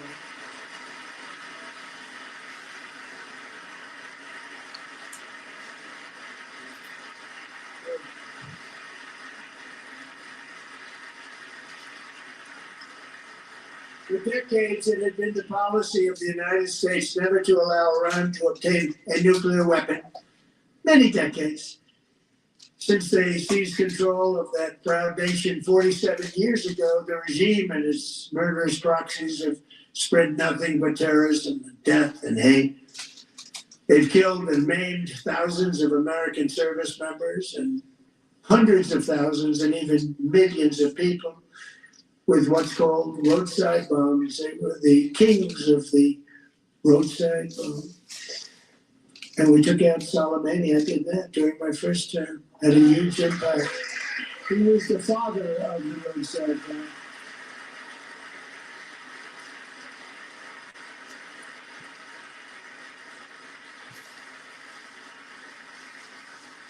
And just over the last couple of months with the protests, they've killed at least, it looks like 32,000 protests, 32,000 protesters in their own country. They shot them and hung them. We stopped them from hanging a lot of them with the threat of serious violence. But this is some terrible people.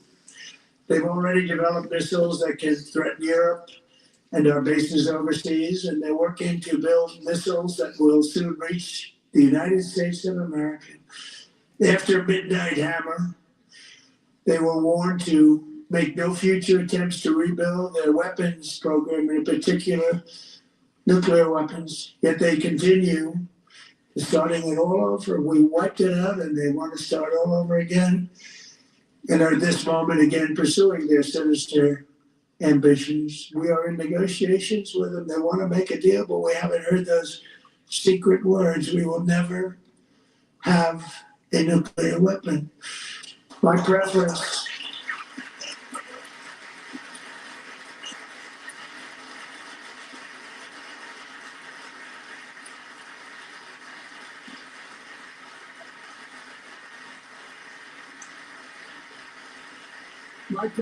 is to solve this problem through diplomacy.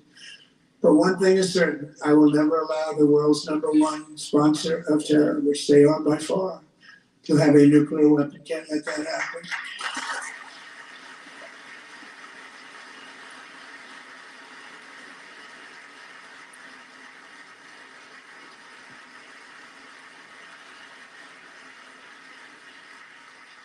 And no nation should ever doubt America's resolve. We have the most powerful military on earth. I rebuilt the military in my first term. We're going to continue to do so. Also, we just approved a $1 trillion budget. We have no choice. We have to be strong, because hopefully we will seldom have to use this great power that we built together.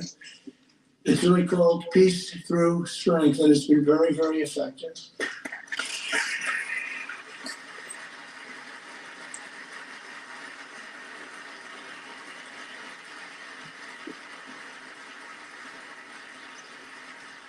So thanks to Republicans in Congress who are investing that record number of dollars, have no choice, in the United States Armed Forces. Also creating a lot of jobs, but we're not even doing it for that reason. Because as I said, we have more jobs, more people working today than ever before in the history of our country. And NATO countries are friends and allies. They are. There are friends and there are allies that just agreed at my very strong request to pay 5% of GDP for military defense rather than the 2%, which they weren't paying. We were paying almost all of that. Now they're paying 5 as opposed to not paying 5.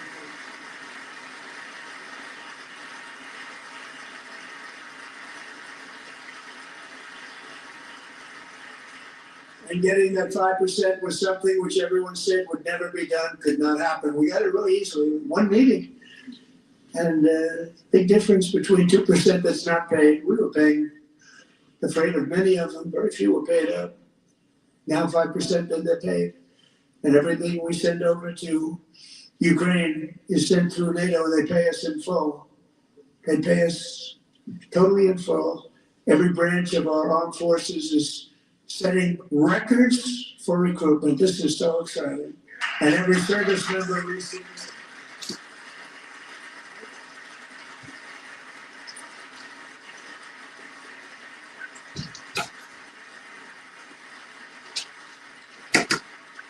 And every service member recently received a warrior dividend of $1,776.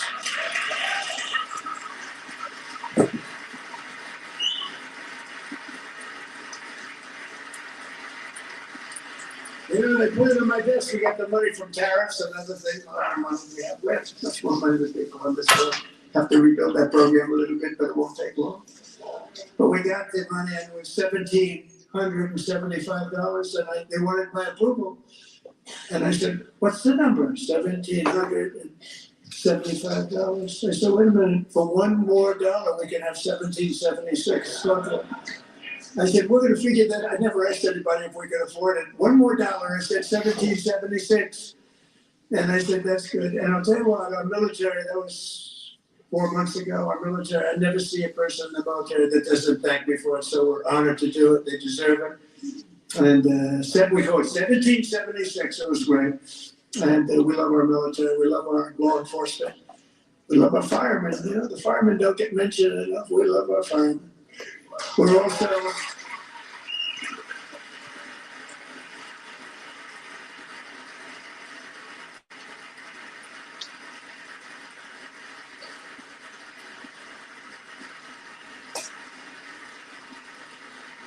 restoring American security and dominance in the Western Hemisphere, acting to secure our national interests and defend our country from violence, drugs, terrorism, and foreign interference. For years, large swaths of territory in our region, including large parts of Mexico, really large parts of Mexico, have been controlled by murderous drug cartels. That's why I designated these cartels as foreign terrorist organizations, and I declared illicit fentanyl as a weapon of mass destruction.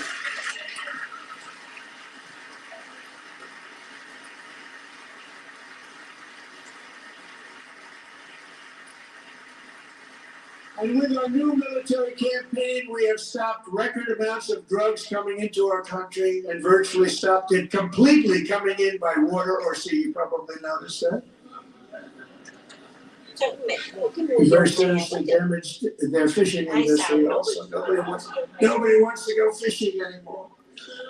We've also taken down one of the most sinister cartel kingpins of all. You saw that yesterday. In January,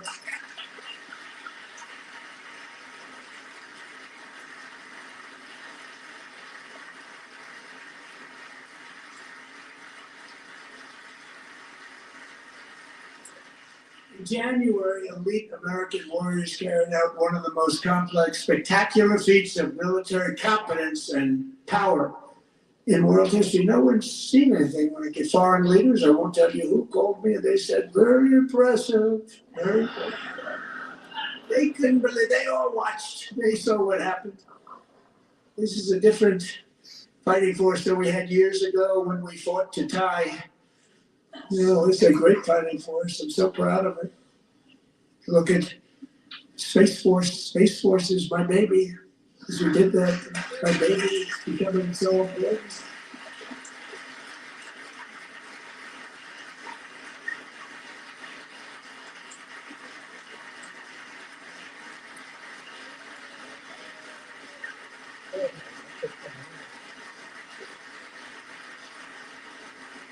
And America's armed forces overwhelmed all defenses and utterly defeated the enemy, good fighters, to end the reign of outlaw dictator Nicolas Maduro and bring him to face American justice.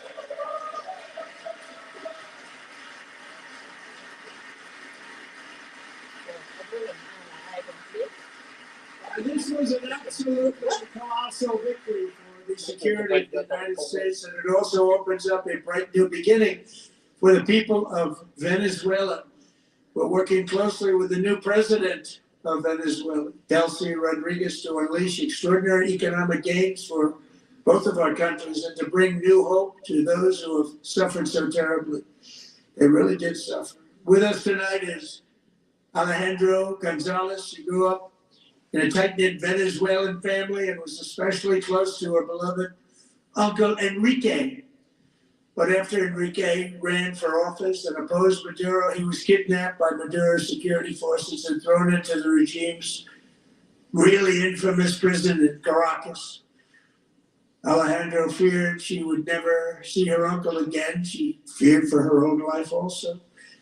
But since the raid, we have worked with the new leadership, and they have ordered the closure of that vile prison and released hundreds of political prisoners already, with more to come. Alejandro, I'm pleased to inform you that not only has your uncle been released, but he is here tonight. We brought him over to celebrate his freedom with you in person. Enrique, please come down. No.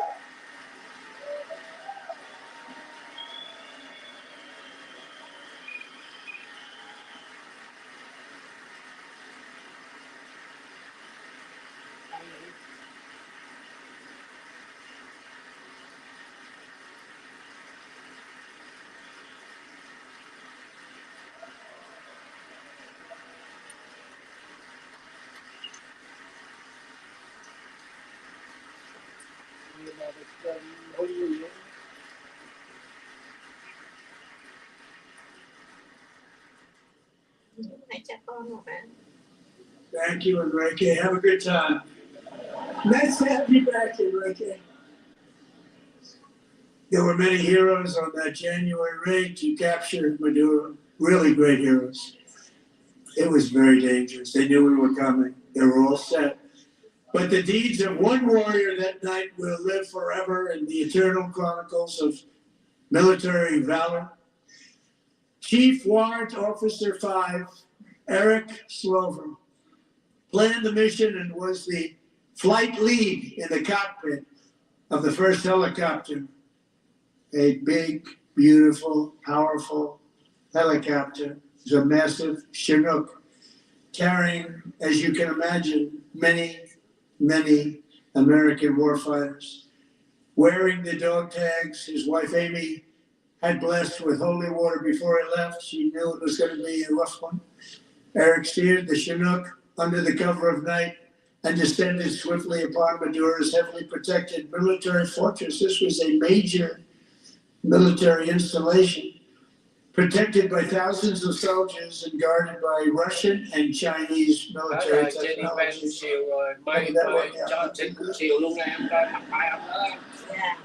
While preparing to land, enemy machine guns fired from every angle, and Eric was hit very badly in the leg and hit one bullet after another. He absorbed 4 agonizing shots, shredding his leg into numerous pieces. And yet, despite the fact that the use of his legs was vital to successful helicopter flight, legs are the most important part of flying a helicopter. To deliver the many commandos who would capture and detain Maduro was the only thing Eric was thinking about. Then, even as he was gushing blood, which was flowing back down the aisle, the helicopter lands at a steep angle. The machine gun stood right in front of him. They were right in front of him, 2 machine gunners who escaped the wrath of the previous planes. Eric maneuvered his helicopter with all of those lives and souls to face the enemy and let his gunners eliminate the threat. Turned the helicopter around so the gunners could take care of business, saving the lives of his fellow warriors from what could have been a catastrophic crash deep in enemy territory. Only after safely landing the helicopter with all the warriors aboard in the exact right spot, which was vital to the mission, probably would have happened. Maybe cancel the mission if that didn't happen. Eric told his co-pilot, also wounded, but not as gravely, to take over. I'm about ready to pass out. The success of the entire mission and the lives of his fellow warriors hinge on Eric's ability to take searing pain. It was unbelievable what's happened to his legs. Of the bullets and keep on flying and landing. People knew what was happening. Everybody in the back of the helicopter knew because they saw the blood pouring down the aisle. Chief Warrant Officer Slover is still recovering from his serious wounds, but I'm thrilled to say that he is here tonight with his wife Amy, Eric, and Amy. Come on in.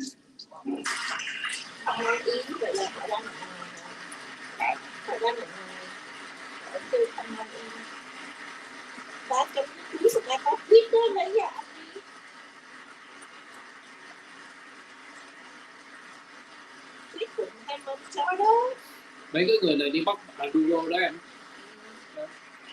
Amy với ông đó đó. Ông đó là đi bắt Maduro đó, Maduro đó. Trẻ quá ha. Được truy phong, được tặng một cái medal đó em.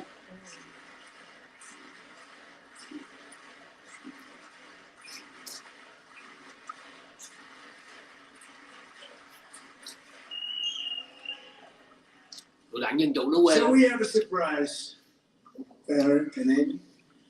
In recognition of Eric's actions above and beyond the call of duty, I would now like to ask General Jonathan Braga to present Chief Warrant Officer Slover with our nation's highest military award, the Congressional Medal of Honor.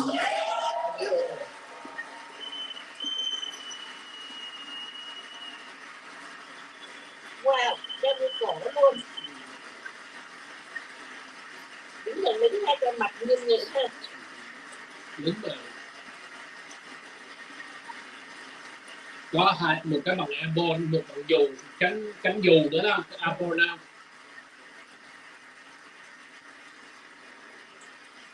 Được trung tướng trao tặng huân chương, ghê không?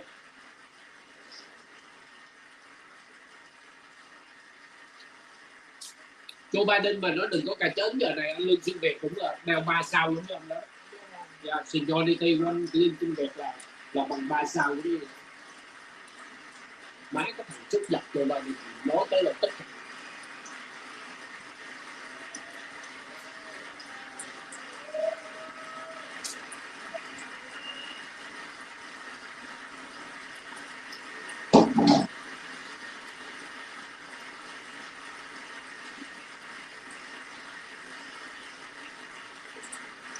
Well, thank you very much, Eric and Amy. Great to get to know you. We met with them and with a lot of their fellow warriors at Fort Bragg recently. You notice the name Fort Bragg, we have it back, we brought it back. We won the First World War with it, the Second World War with it, and then they decided to change the name. They changed it back.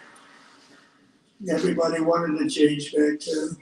And 10 of Eric's fellow warriors from that incredible night of victory will also be receiving medals at a private ceremony that will soon be held at the White House.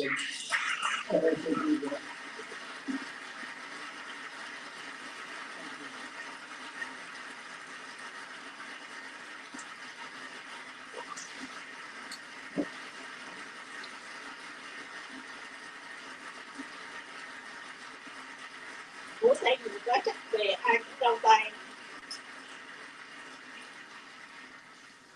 Thank you. That's a big one. Tonight we celebrate many tributes to the American patriots, but there is one last living legend to honor before we go. He is one more heroic American aviator, Navy fighter pilot. Royce Williams served in World War II, Korea, Vietnam, flying more than 220 missions. In the skies over Korea in 1952, Royce was in the dogfight of a lifetime, legendary dogfight. Flying through blizzard conditions, his squadron was ambushed by 7 Soviet fighter planes. It was his first aerial combat of the war, despite being massively outnumbered and outgunned. Royce led the takedown of 4 enemy jets and almost destroyed the others, vanquishing his adversaries while taking 263 bullets to his own plane and being seriously hurt. His story was secret for over 50 years. He didn't even want to tell his wife, but the legend grew and grew. But tonight, at 100 years old, this brave Navy captain is finally getting the recognition he deserves. He was a legend long before this evening. Royce, please stand up, and I will ask the First Lady of the United States to present Captain Royce Williams with his Congressional Medal of Honor.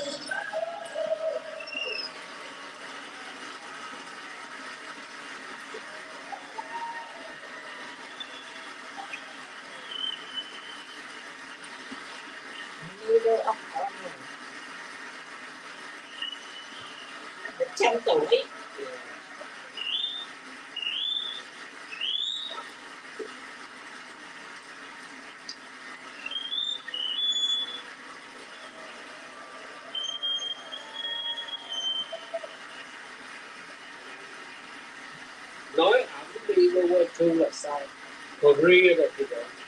Chứ bây giờ em tính đi World War II end of 1945, right? 45, 55, 65, 75, 85, 95,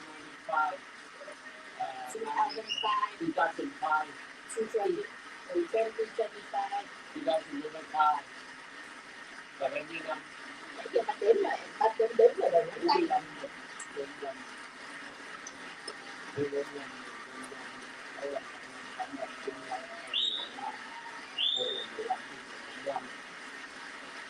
Dạ, lên 20 tuổi thì cho 18 tuổi là đi vô lính. 20 tuổi tức là ổng gây cái năm 45 là ổng vô lính. Dạ, 18 tuổi. Ổng từ vô tư.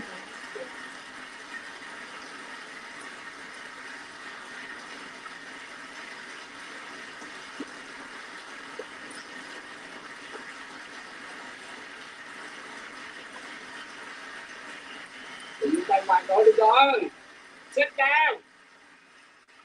Kiểu hoài à? Kiểu tối nay giờ đó là hai tay này đau hết rồi. Đỏ tay lên hết.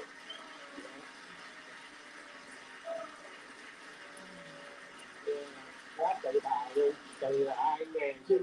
Thank you, Eric. Dạ, phải đỡ ổng ngồi I've always wanted the Congressional Medal of Honor, but I was informed I'm not allowed to give it to myself, and I wouldn't know why I'd be taking it, but if they ever open up that law, I will be there with you someday. But you know, that's our highest Congressional Medal of Honor, and that's a big thing, and it's an honor to be in the same room with you. Thank you both very much, Eric. Thank you.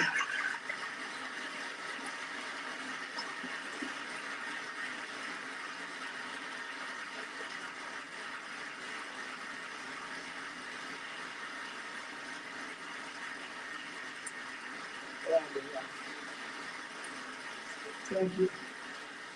Anh nghĩ là ổng nặng tay nhiều lắm, nên với bà là bạn phải đi sát tay ổng nói á. But in another sense, it's really a mere moment in the eye of history. Two of the gentlemen we met in the gallery this evening took their first breaths 1 century ago.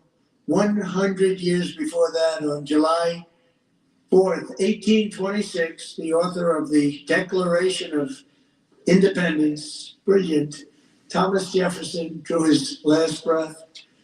Just a single long human lifespan separates the giants who declared and won our independence from the heroes who stand among us tonight. Everything our nation has done, everything we have achieved, has been the work of those few great lifetimes. In those brief chapters, Americans built this nation from 13 humble colonies into the pinnacle of human civilization and human freedom, the strongest, wealthiest, most powerful, most successful nation in all of history. Americans ventured out across the daunting, dangerous continent. We carved paths through an unforgiving wilderness, settled a boundless frontier, and tamed the beautiful but very, very dangerous Wild West. From empty marshes and wide open plains, we raised up the world's greatest cities Together we mastered the world's mightiest industries and shattered history's monstrous tyrannies. And we liberated millions from the chains of fascism, communism, oppression, and terror. Americans lifted humanity into the skies on the wings of aluminum and steel. And then we launched mankind into the stars on rockets powered by sheer American will and unyielding American pride. We wired the globe with our ingenuity. We captivated the planet with American culture. And now we are pioneering the next great American breakthroughs that will change the entire world. All of this and so much more is the enduring legacy, unmatched glory of the hardworking patriots who built and defended this country and who still carry the hopes and freedoms on all of humanity's backs. For years they were forgotten, betrayed, and cast aside. But that great betrayal is over and it will never be forgotten again. Because when the world needs courage, daring, vision, and inspiration, it is still turning to America. And when God needs a nation to work his miracles, he knows exactly who to ask. There is no challenge Americans cannot overcome, no frontier too vast for us to conquer, no dream too bold for us to chase, no horizon too distant for us to claim. For our destiny is written by the hand of providence, and these first 250 years were just the beginning. From the rugged borderlands of Texas to the heartland villages of Michigan, from the sun-kissed shores of Florida to the endless fields of the Dakotas, and from the historic streets of Philadelphia to right here in our nation's capital, Washington, D.C., the golden age of America is upon us. The revolution that began in 1776 has not ended. It still continues because the flame of liberty and independence. Tội cho Jenny Ben với là bà Johnson, hãy mới đầu vô ta còn cười rồi mặt còn tươi, bây giờ hai ông ngồi sau ông này không nói gì hết, không gì hết mà hai ông mặt bơ phờ luôn. Thank you, God bless you, and God bless. Xong rồi đó, cho nên là đứng lên cái người Còn tên chủ đi về kìa. Còn phút. Mà tên chủ đi về hết rồi kìa. All right, President Trump, the speech began at 9:11 Eastern Time. It is the longest State of the Union address that we have heard. He talked a lot about winning for the country at the beginning, and the men's hockey team, Olympic hockey team, serves that purpose beautifully as they all walked in, and cheering, showing off their gold medals. That was a huge moment. Hallerbach got the Presidential Medal of Freedom. Then he began to sort of go through some of his agenda items, including a waitress. He got tax on tips and was able to make some financial advantage in that situation. He just started to pull together ideas where he feels he has done better than Democrats on the U.S. economy. He said they didn't vote for the tax cuts that are making these difference on tips and other parts. For the justices, we all watched that moment with the big tariff decision that just came down.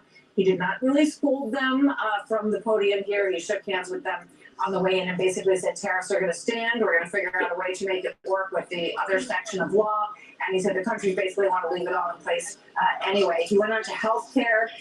And in every instance of all of this, he said, basically that he had fixed the problem and that he was amazed that they weren't standing up for the solution to apply it. He talked about most favored nation. He talked about bringing down health care. He talked about insider trading and fraud in Minnesota. So a lot of areas where he pointed to the people in the audience and said, how do you not stand up for that? Obviously, lots of applause on the Republican side. Yeah, and you look at this speech and you think State of the Union addresses, you don't remember them. You don't actually think about any State of the Union address. I think you might think about this one. I think he starts this speech saying we're stronger than we ever have been before. This was a weave of a different kind. The president weaving in these stories of Americans to get to the policy issues the president wanted to highlight. By far the most sustained applause outside the U.S. hockey team entrance was when he said the first duty of the United States government is to protect American citizens, not illegal aliens. And speaking out about sanctuary cities. After other moments when the Democrat half of the chamber didn't stand, The president pointed to the Democrats and said, "These people are crazy." And later he said, "How do you not stand?" Most of the speech dealt with the economy, but he spent time talking about Iran and exercising peace through strength as negotiations continue about Iran's nuclear program. But amazing moments, especially at the end. The helicopter pilot who saved Special Ops forces in Venezuela after being shot, Chief Warrant Officer Eric Slover, Congressional Medal of Honor. The massive applause for the 100-year-old Captain Lewis Williams, the Navy pilot in Korea, receiving the Congressional Medal of Freedom. Let's listen in as he says hi to some of these lawmakers leaving. Chắc mình phải làm sao phải nghiên cứu kêu phim làm cái cảm bác mai mốt các cái phái đoàn mình vô gặp tổng thống mình đang gặp hết.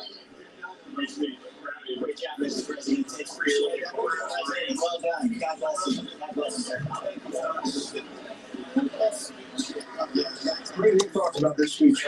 Presidential speechwriters often say that no matter how hard they try, every State of the Union address eventually devolves into a laundry list. Well, this one did, but a very different kind of laundry.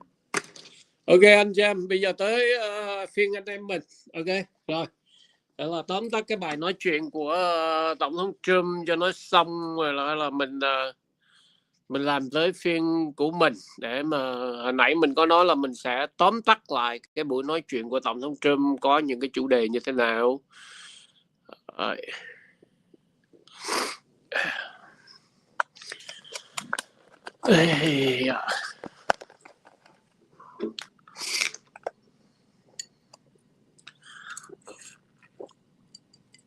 Hồi nãy có một anh chị em đó là anh Huy Đức về tới nhà mau quá vậy chứ không phải 8 giờ mới về tới nhà.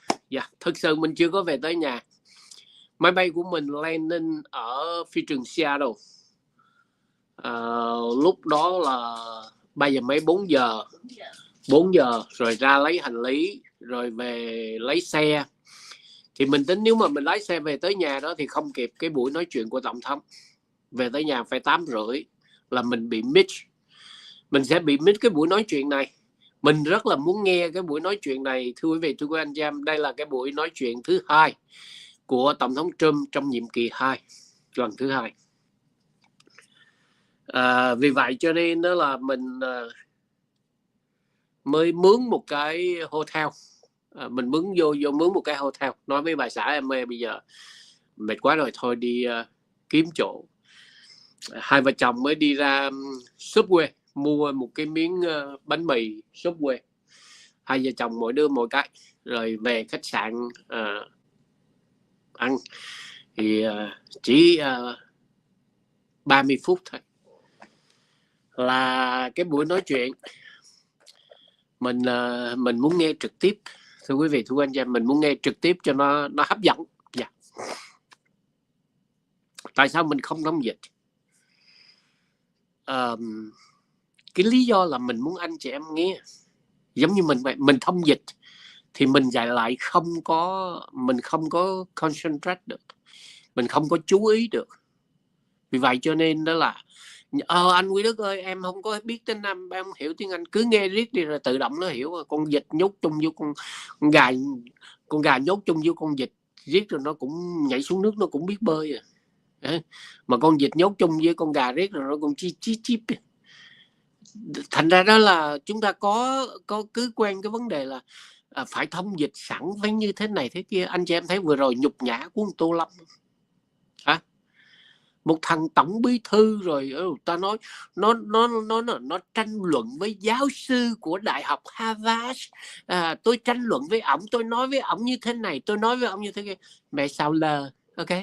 Ta nói hãy cái gì mà nói dốc, cái gì nói láo đó, trước sau gì nó cũng lòi ra thôi. Đừng có nói láo, đừng có nói dốc. Không dốt tiếng Anh thì nói mẹ dốt tiếng Anh đi rồi người ta chỉ. Mình học thêm. Bây giờ đó đâu cần phải có giáo viên đâu. AI nó dạy. Thiếu cha gì là AI dạy tiếng Anh. Tại sao những em đi bán vé số nó nói tiếng Anh vanh vách mà mình là không nói được. Mà cứ đòi hãy có cái gì phải bắt người ta thông dịch. Có gì phải bắt người ta thông dịch. No it's not. Tôi đã nói quan điểm lập trường của tôi rất là nhiều lần, thưa quý vị, thưa quý anh chị em. Làm riết gì giống như vậy đó. Họ cứ nghĩ là họ là nhân vật quan trọng. Mình mở diễn đàn mình phải có trách nhiệm bổn phận phải thông dịch lại cho họ. No. Quý vị đâu trả tiền cho tôi đâu mà tôi phải đi làm thuê làm mướn cho quý vị. Hiểu không? Hiểu cái điều đó không? Và cái đó là nói mà để cho nó đỡ tức thôi, chứ thực sự đó tôi muốn quý vị nghe, đoán, mình nghe 50%, mình hiểu 20%, mình đoán 30%. Từ từ là mình giỏi tiếng Anh thôi. Và mình nghe tại sao coi phim Mỹ thì mình thấy hình ảnh, mình coi phim Mỹ có hiểu tiếng Anh đâu, có rành tiếng Anh đâu, mà mình vẫn hiểu được cái bộ phim đó nó nói gì, tức là mình đoán, thưa quý vị, thưa quý anh chị em. Đó. Vì vậy cho nên hồi nãy ban đầu tôi có giận, tôi có nói một câu nó hơi nặng một chút, cho tôi xin lỗi. Nhưng mà từ nay trở về sau đó, hãy bất cứ một cái gì tôi sẽ không bao giờ dịch trực tiếp. Tại vì dịch trực tiếp giống như vậy đó, quý vị nghe cho nó đã lỗ tai này xong rồi nó qua lỗ tai kia rồi xong hết, không nhớ thôi. Nhưng mà quý vị tự tìm hiểu, tự đi tìm hiểu xong xuôi đâu đó là mình sẽ nhớ hoài hoài thôi, thưa quý vị, thưa anh chị em. Điều đó là mình thấy một cái điều là nó tốt cho quý vị hơn là dọn sẵn lên mâm để cho quý vị ăn và quý vị không nhớ gì hết.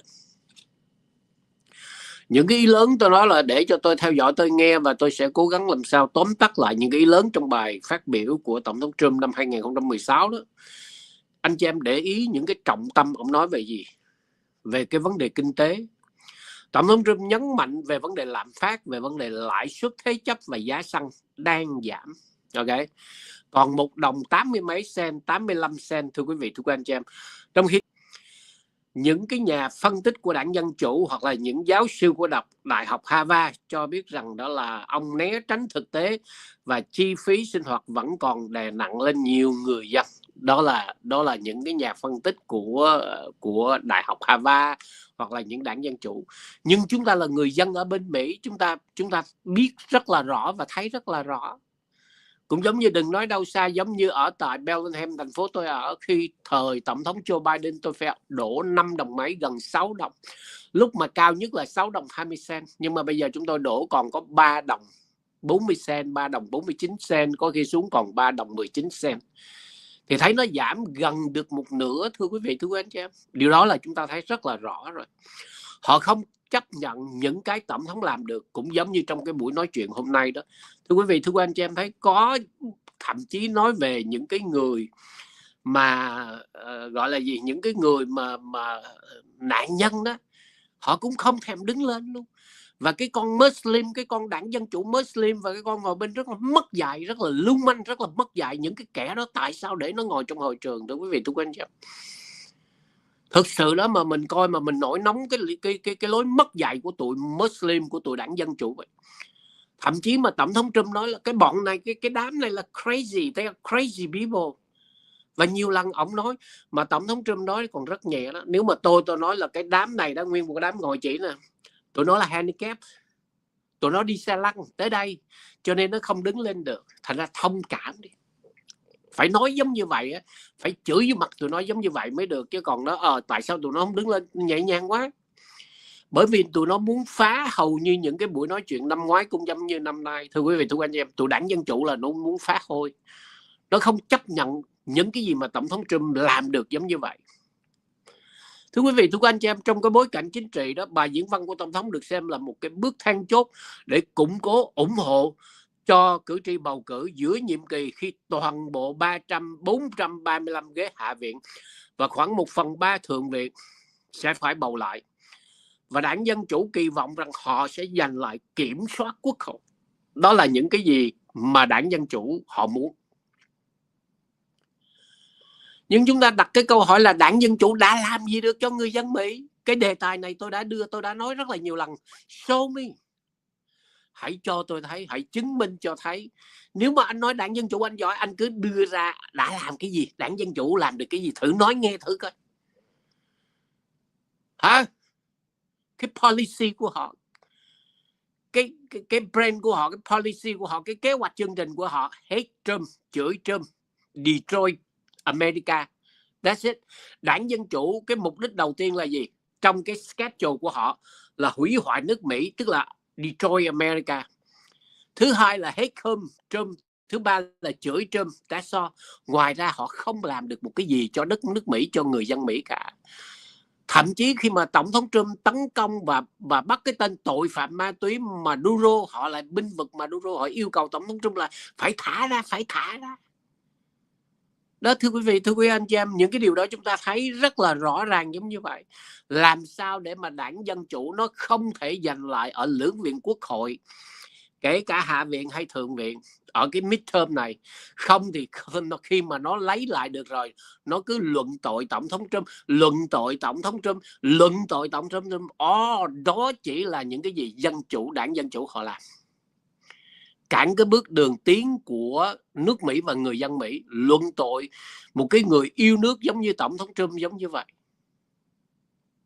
họ làm được cái gì không? Không, tôi chưa thấy đảng Dân Chủ làm được một cái gì cho nước Mỹ cả. All the fucking talking and bullshit, very bullshit. Và thấy rằng những cái người mà nạn nhân đó của tụi khủng bố đó, của tụi mà đó là di dân bất hợp pháp đó, được Tổng thống Trump mời tới nêu danh những cái cô con gái mà bị một cái tên mà illegal immigrant, một cái người di dân bất hợp pháp mà lái xe truck 18 bánh tông đứa bé giống như vậy, mà bây giờ nó giống như một cái đứa mà bị não bộ phát triển chậm giống như vậy. Mà khi Tổng thống Trump nhắc tới cái đứa bé này mà họ không đứng dậy, thưa quý vị, thưa anh chị em, họ còn có lòng người không? Họ còn có cái tình người hay không? Thành ra tôi không thấy đảng Dân Chủ, thưa quý vị, thưa quý anh chị em, họ có cái tình người. Tôi không thấy đảng Dân Chủ họ thật sự yêu nước Mỹ hay yêu người dân Mỹ cả. Chỉ là một cái bọn khủng bố, nói không hơn không kém. Họ muốn destroy nước Mỹ, họ muốn phá nước Mỹ vậy thôi. Chứ còn đừng có nói tôi là đảng Dân Chủ có tình người, có lòng người. Bullshit. Ok, rất là bullshit. Trong cái thông điệp của liên bang là tình hình liên bang đó, thưa quý vị, thưa anh chị em, tất cả những cái phát ngôn của Tổng thống Trump, khẩu hiệu, và chúng ta thấy rằng ông tiếp tục khẳng định về tình trạng liên bang rất là vững mạnh.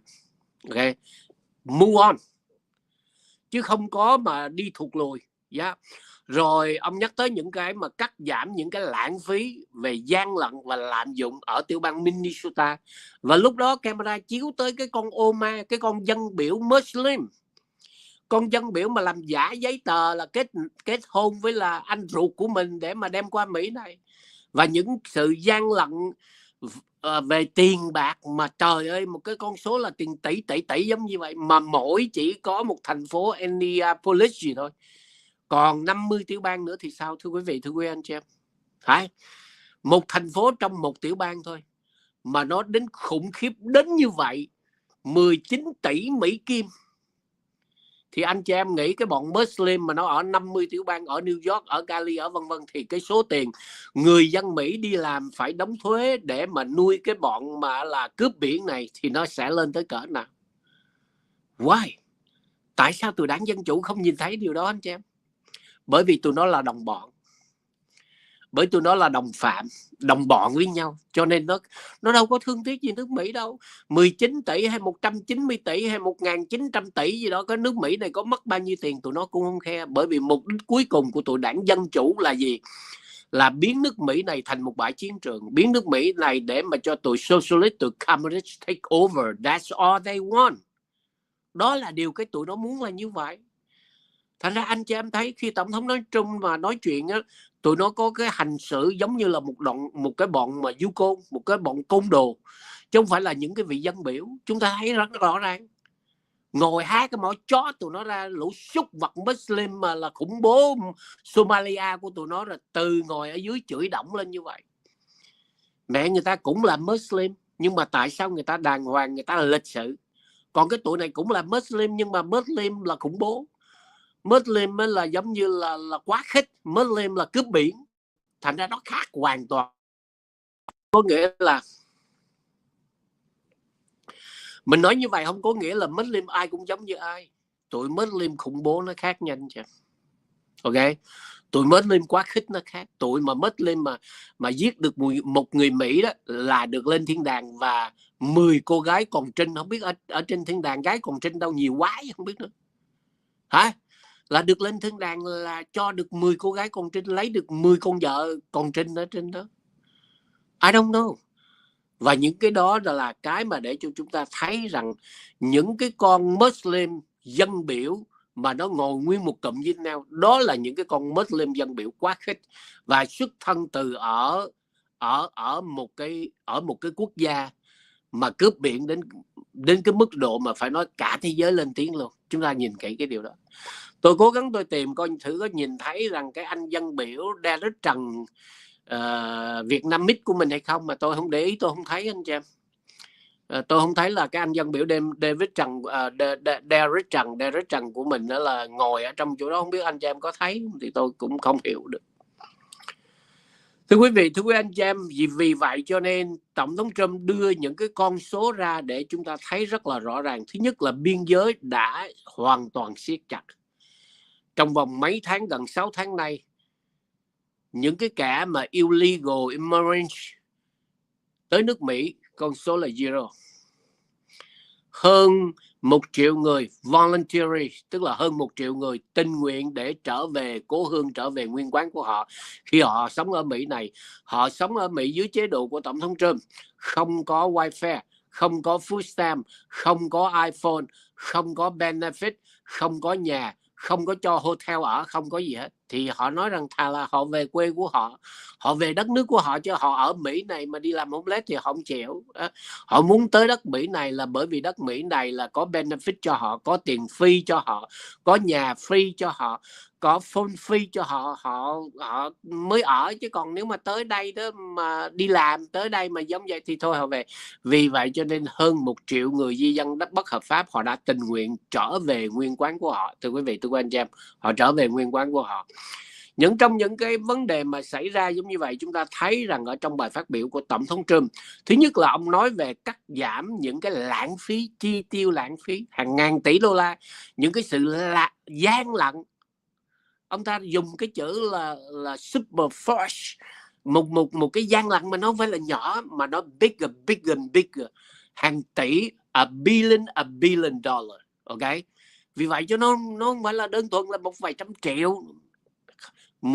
Một thành phố thôi mà 19 tỷ đô la thì anh chị em, trời ơi, ta nói nếu mà bây giờ như vậy mà moi ra hết toàn bộ nước Mỹ 50 tiểu bang, chắc cả ngàn tỷ luôn quá. Một thành phố thôi, Minnesota Police thôi mà 19 tỷ đô la. Vậy thì cả tiểu bang đó và cả 50 tiểu bang thì nó sẽ là bao nhiêu, thưa quý vị, thưa quý anh chị em. Vì vậy cho nên những cái sự lạm dụng, những cái sự gian lận cần phải kể như là Tổng thống Trump nói là phải siết chặt lại, phải điều tra và thu hồi lại số tiền đó, siết chặt lại toàn bộ biên giới và ưu tiên về vấn đề an ninh nội địa. Tổng thống Trump nói cái đó rất là mạnh, nhắm về cái vấn đề an ninh nội địa đó, thưa quý vị, thưa quý anh chị em. Ok. Nếu mà nói rằng đó là trong những cái bài phát biểu của Tổng thống Trump, đây là cái bài phát biểu phải có độ dài là kỷ lục. Những cái bài phát biểu trước, ví dụ như là trong những cái nhiệm kỳ trước đó, thưa quý vị, thưa quý anh chị em, cái bài phát biểu vừa rồi năm ngoái là 1 tiếng 45 phút và cái bài phát biểu này là 2 tiếng 05 phút. 2 tiếng 05 phút. Vì vậy cho nên đó là theo nhận xét đây là một bài phát biểu có độ dài kỷ lục. Một cái bài phát biểu năm nay nó kéo dài giống như vậy, từ bắt đầu cho tới kết thúc là 2 tiếng 05 phút. Nhưng mà tính từ khi Tổng thống Trump lên bục gõ micro cho tới khi nói lời cảm ơn là tổng cộng 90 phút. Được ghi nhận là một trong những bài mà State of the Union dài nhất kể từ khi thập niên năm 1960 tới bây giờ. Hơn những vị tổng thống khác. Mà anh chị em thấy là khi Tổng thống Trump nói chuyện không uống một ly nước, không nhấm một ngụm nước. Cái đó là cái mà mình thấy đại phục luôn anh chị em. Trời ơi, mình nói chuyện khoảng chừng 1 tiếng đồng hồ mình phải có nước, còn không thôi miệng mình nó khô, nó cứng, cái lưỡi mình nó đơ ra luôn. Mà ông nói chuyện 2 tiếng mà không uống một miếng nước, không nghĩ. Và cái đặc biệt là gì? Không nhìn giấy. Bởi vì mình thấy rất là lạ là tại sao cái ý tưởng của ông cứ liên tục thấy cái này, làm sao ông sắp xếp được và ông nhớ tên hết mọi người, từ người này qua người kia, từ người kia qua người nọ, và đầy đủ để mà trao tặng những cái huy chương cho những cái người là quân nhân giống như vậy, hoặc là những người nạn nhân giống vậy, mà ông nhớ hết từng tên từng người. Phải nói rằng Tổng thống Trump cho tới cái tuổi này ông là 79 tuổi rồi phải không ạ? Trí nhớ ông hơn mình nhiều, thời gian nói chuyện ông hơn mình xa, không cần uống nước và không cần. Mình đôi khi cũng tự hào, tức là mình nói không cần giấy tờ, mình có thể nói tiếng 2 tiếng, nhưng mà uống nước là phải có. Uống nước là phải uống nước, chứ còn mà từ 30 phút trở lên mà không uống nước là thôi, cái lưỡi mình nó cứng đơ luôn. Bởi vậy thấy sức khỏe của Tổng thống Trump phải nói rất là tuyệt vời, cái mức độ giống như vậy đó, thưa quý vị, thưa anh chị. Unbelievable, right? Anh chị em có đồng ý với Đức không? Okay, để mình trả lời cái thread chat này ha.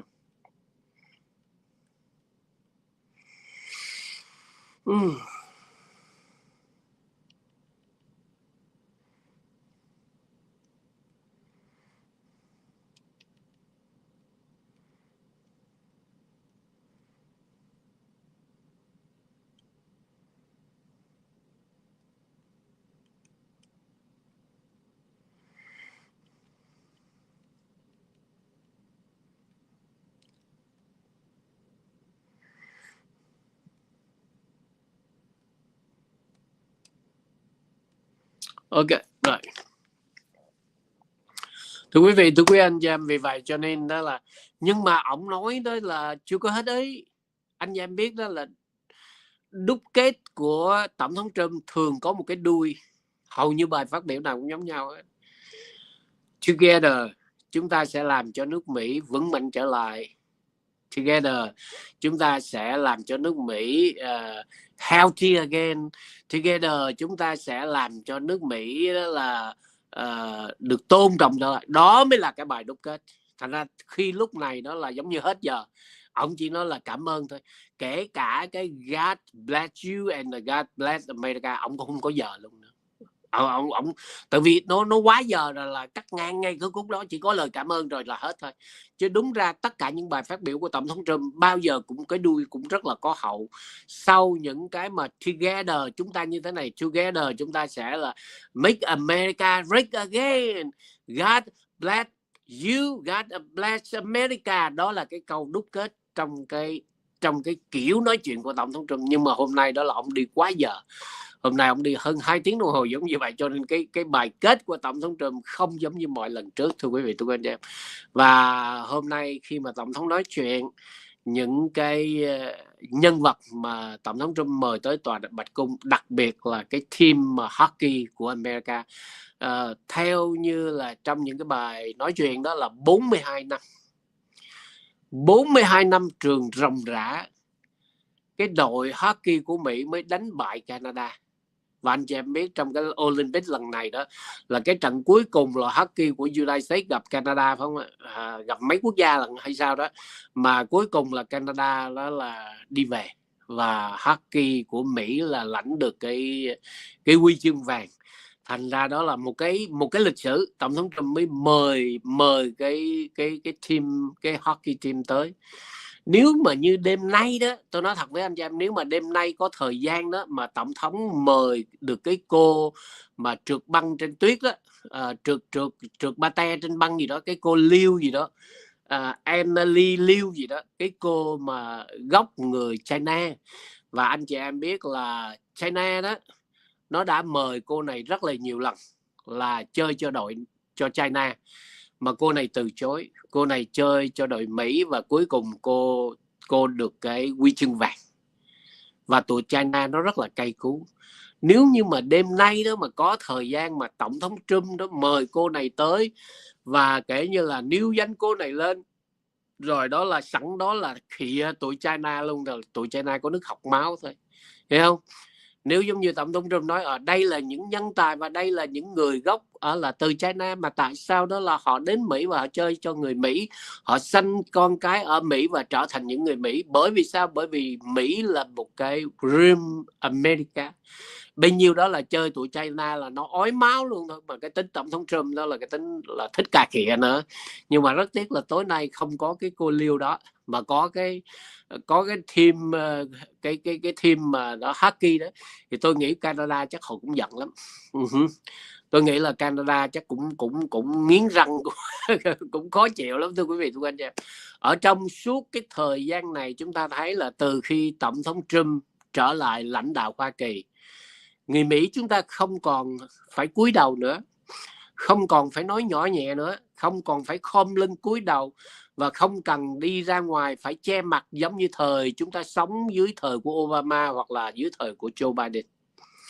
Và cho tới bây giờ tôi vẫn không hiểu tại sao có những người Việt Nam mang gọi là con rồng cháu tiên mà ngu giống như con bò tót. Có nhiều người Việt Nam đó là bảo rằng con rồng cháu tiên thì ít nhất phải thông minh chứ. Con rồng cháu tiên mà bây giờ đó là đội lốt con là mang cái bộ da con lừa, đội cái mão con lừa mà đi theo ủng hộ cho con lừa mà chọn mình làm con lừa, thì thật sự tôi rất là thất vọng, thưa quý vị, thưa quý anh chị em. Và mình cứ hỏi rằng đó là bây giờ anh chị em nói rằng ủng hộ cho đảng con lừa, thì cho tôi biết đảng con lừa đã làm gì được cho nước Mỹ, cho người dân Mỹ lớn mạnh. Cho tôi vài cái sample thôi, cho tôi vài cái ví dụ thôi chứ không cần nhiều.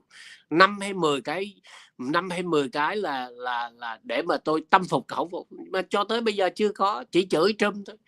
Trump là thằng cà chớn, Trump là thằng như thế này, Trump là thằng như thế kia. Vậy thì hỏi lại là Bill Clinton là thằng gì? Hả? Obama là thằng gì? Joe Biden là thằng gì? Quý vị thử trả lời thử coi. Thưa quý vị, thưa quý anh, phải nói hôm nay đó rất là mệt, đi xa rồi mấy ngày nay diễn hành đi bộ ở dưới California nó cũng đuối rồi, cũng mệt rồi đi về cũng chưa về tới nhà nữa, còn ăn bờ nằm bụi vậy đó. Bạn sớm lắc đầu luôn á, không về nhà đó. Bây giờ em ơi, đi về, nếu mà lái xe mà về tới nhà khoảng 8 giờ thì xong mất cái bài phát biểu của đại ca anh rồi. Thôi bây giờ kiếm cái khách sạn nào đó lủi mẹ nó vô mướn cái room, ngồi mở tivi lên coi cho anh chị em coi vậy thôi. Nhưng mà khổ cái là bà xã Bắc á, ok, bà hàng xóm Bắc là mỗi lần trong chỗ tổng thống nói chuyện đó, tổng thống nói chuyện hay mà người ta đứng lên, anh cũng phải đứng lên chứ không được ngồi. Hả? Mà cứ đứng lên ngồi xuống như sao chịu nổi. Vậy tôi nói khỏi ạt, không còn sức nữa, cứ đứng lên ngồi xuống, hai cái chân nó đuối rồi làm sao ạt được nữa trời. Tào lao à? Tào lao ăn mì Quảng. Trời ơi trời, chắc chết tôi luôn á, cứ đứng lên ngồi xuống kiểu đó rồi, vậy là sao còn sức được, thưa quý vị, thưa quý anh chị em, đúng không? Anh giao cho Quy Đức cái vấn đề là chầu Hồng, Quy Đức nói đúng đó không? Phải dưỡng sức rồi, là nó có sức rồi mới là cành đùng được chứ. Trời ơi, xong cái bài phát biểu của ổng là mình là ngồi bệt xuống ghế salon luôn thôi, chứ còn sức đâu mà làm gì nữa. Right. Trong giờ hôm nay mình bật thiệt anh xem. Cái lúc mà cái con bánh Liêm mà nó chỏng mỏ, nó chỉ nó chửi tổng thống Trump, mình tức đến nỗi muốn cầm cái phone chọi vô cái tivi luôn. Thiết là cái tivi của khách sạn sợ nó mất đền mình, chứ ở nhà chắc mình đập luôn cái computer mất dạy luôn. Mình thiết là cái tình luôn. Ok anh chị em, rồi cảm ơn quý bà quý anh chị em rất là nhiều, thank you. Và bây giờ chắc mình cũng phải đi nghỉ ngơi, rồi mai mới là lái xe về nhà. Mai cứ là từ từ đi chợ, đi kiếm gì ăn buổi sáng, rồi xong đi chợ mua ít đồ, rồi cứ từ 2 tiếng lái xe về nhà, không sao hết. Và hẹn lại quý ông bà quý anh chị em ngày mai về tới nhà rồi đó, thì mình sẽ mở diễn đàn để mời anh chị em lên bàn luận chia sẻ. Ok, mời anh chị em lên bàn luận chia sẻ về cái buổi State of the Union của tổng thống Trump ngày hôm nay. Kính chúc quý ông bà quý anh chị em, những người nào ở vùng ban ngày, chúc quý vị một ngày thật là bằng an và an toàn ra khỏi nhà và về nhà. Quý ông bà quý anh chị em ở vùng bóng tối, chúc quý vị một đêm thật là an lành, thật là hạnh phúc trong vòng tay bảo bọc và vàm che của Thượng Đế. Thank you. I love you all. Bye bye anh chị em.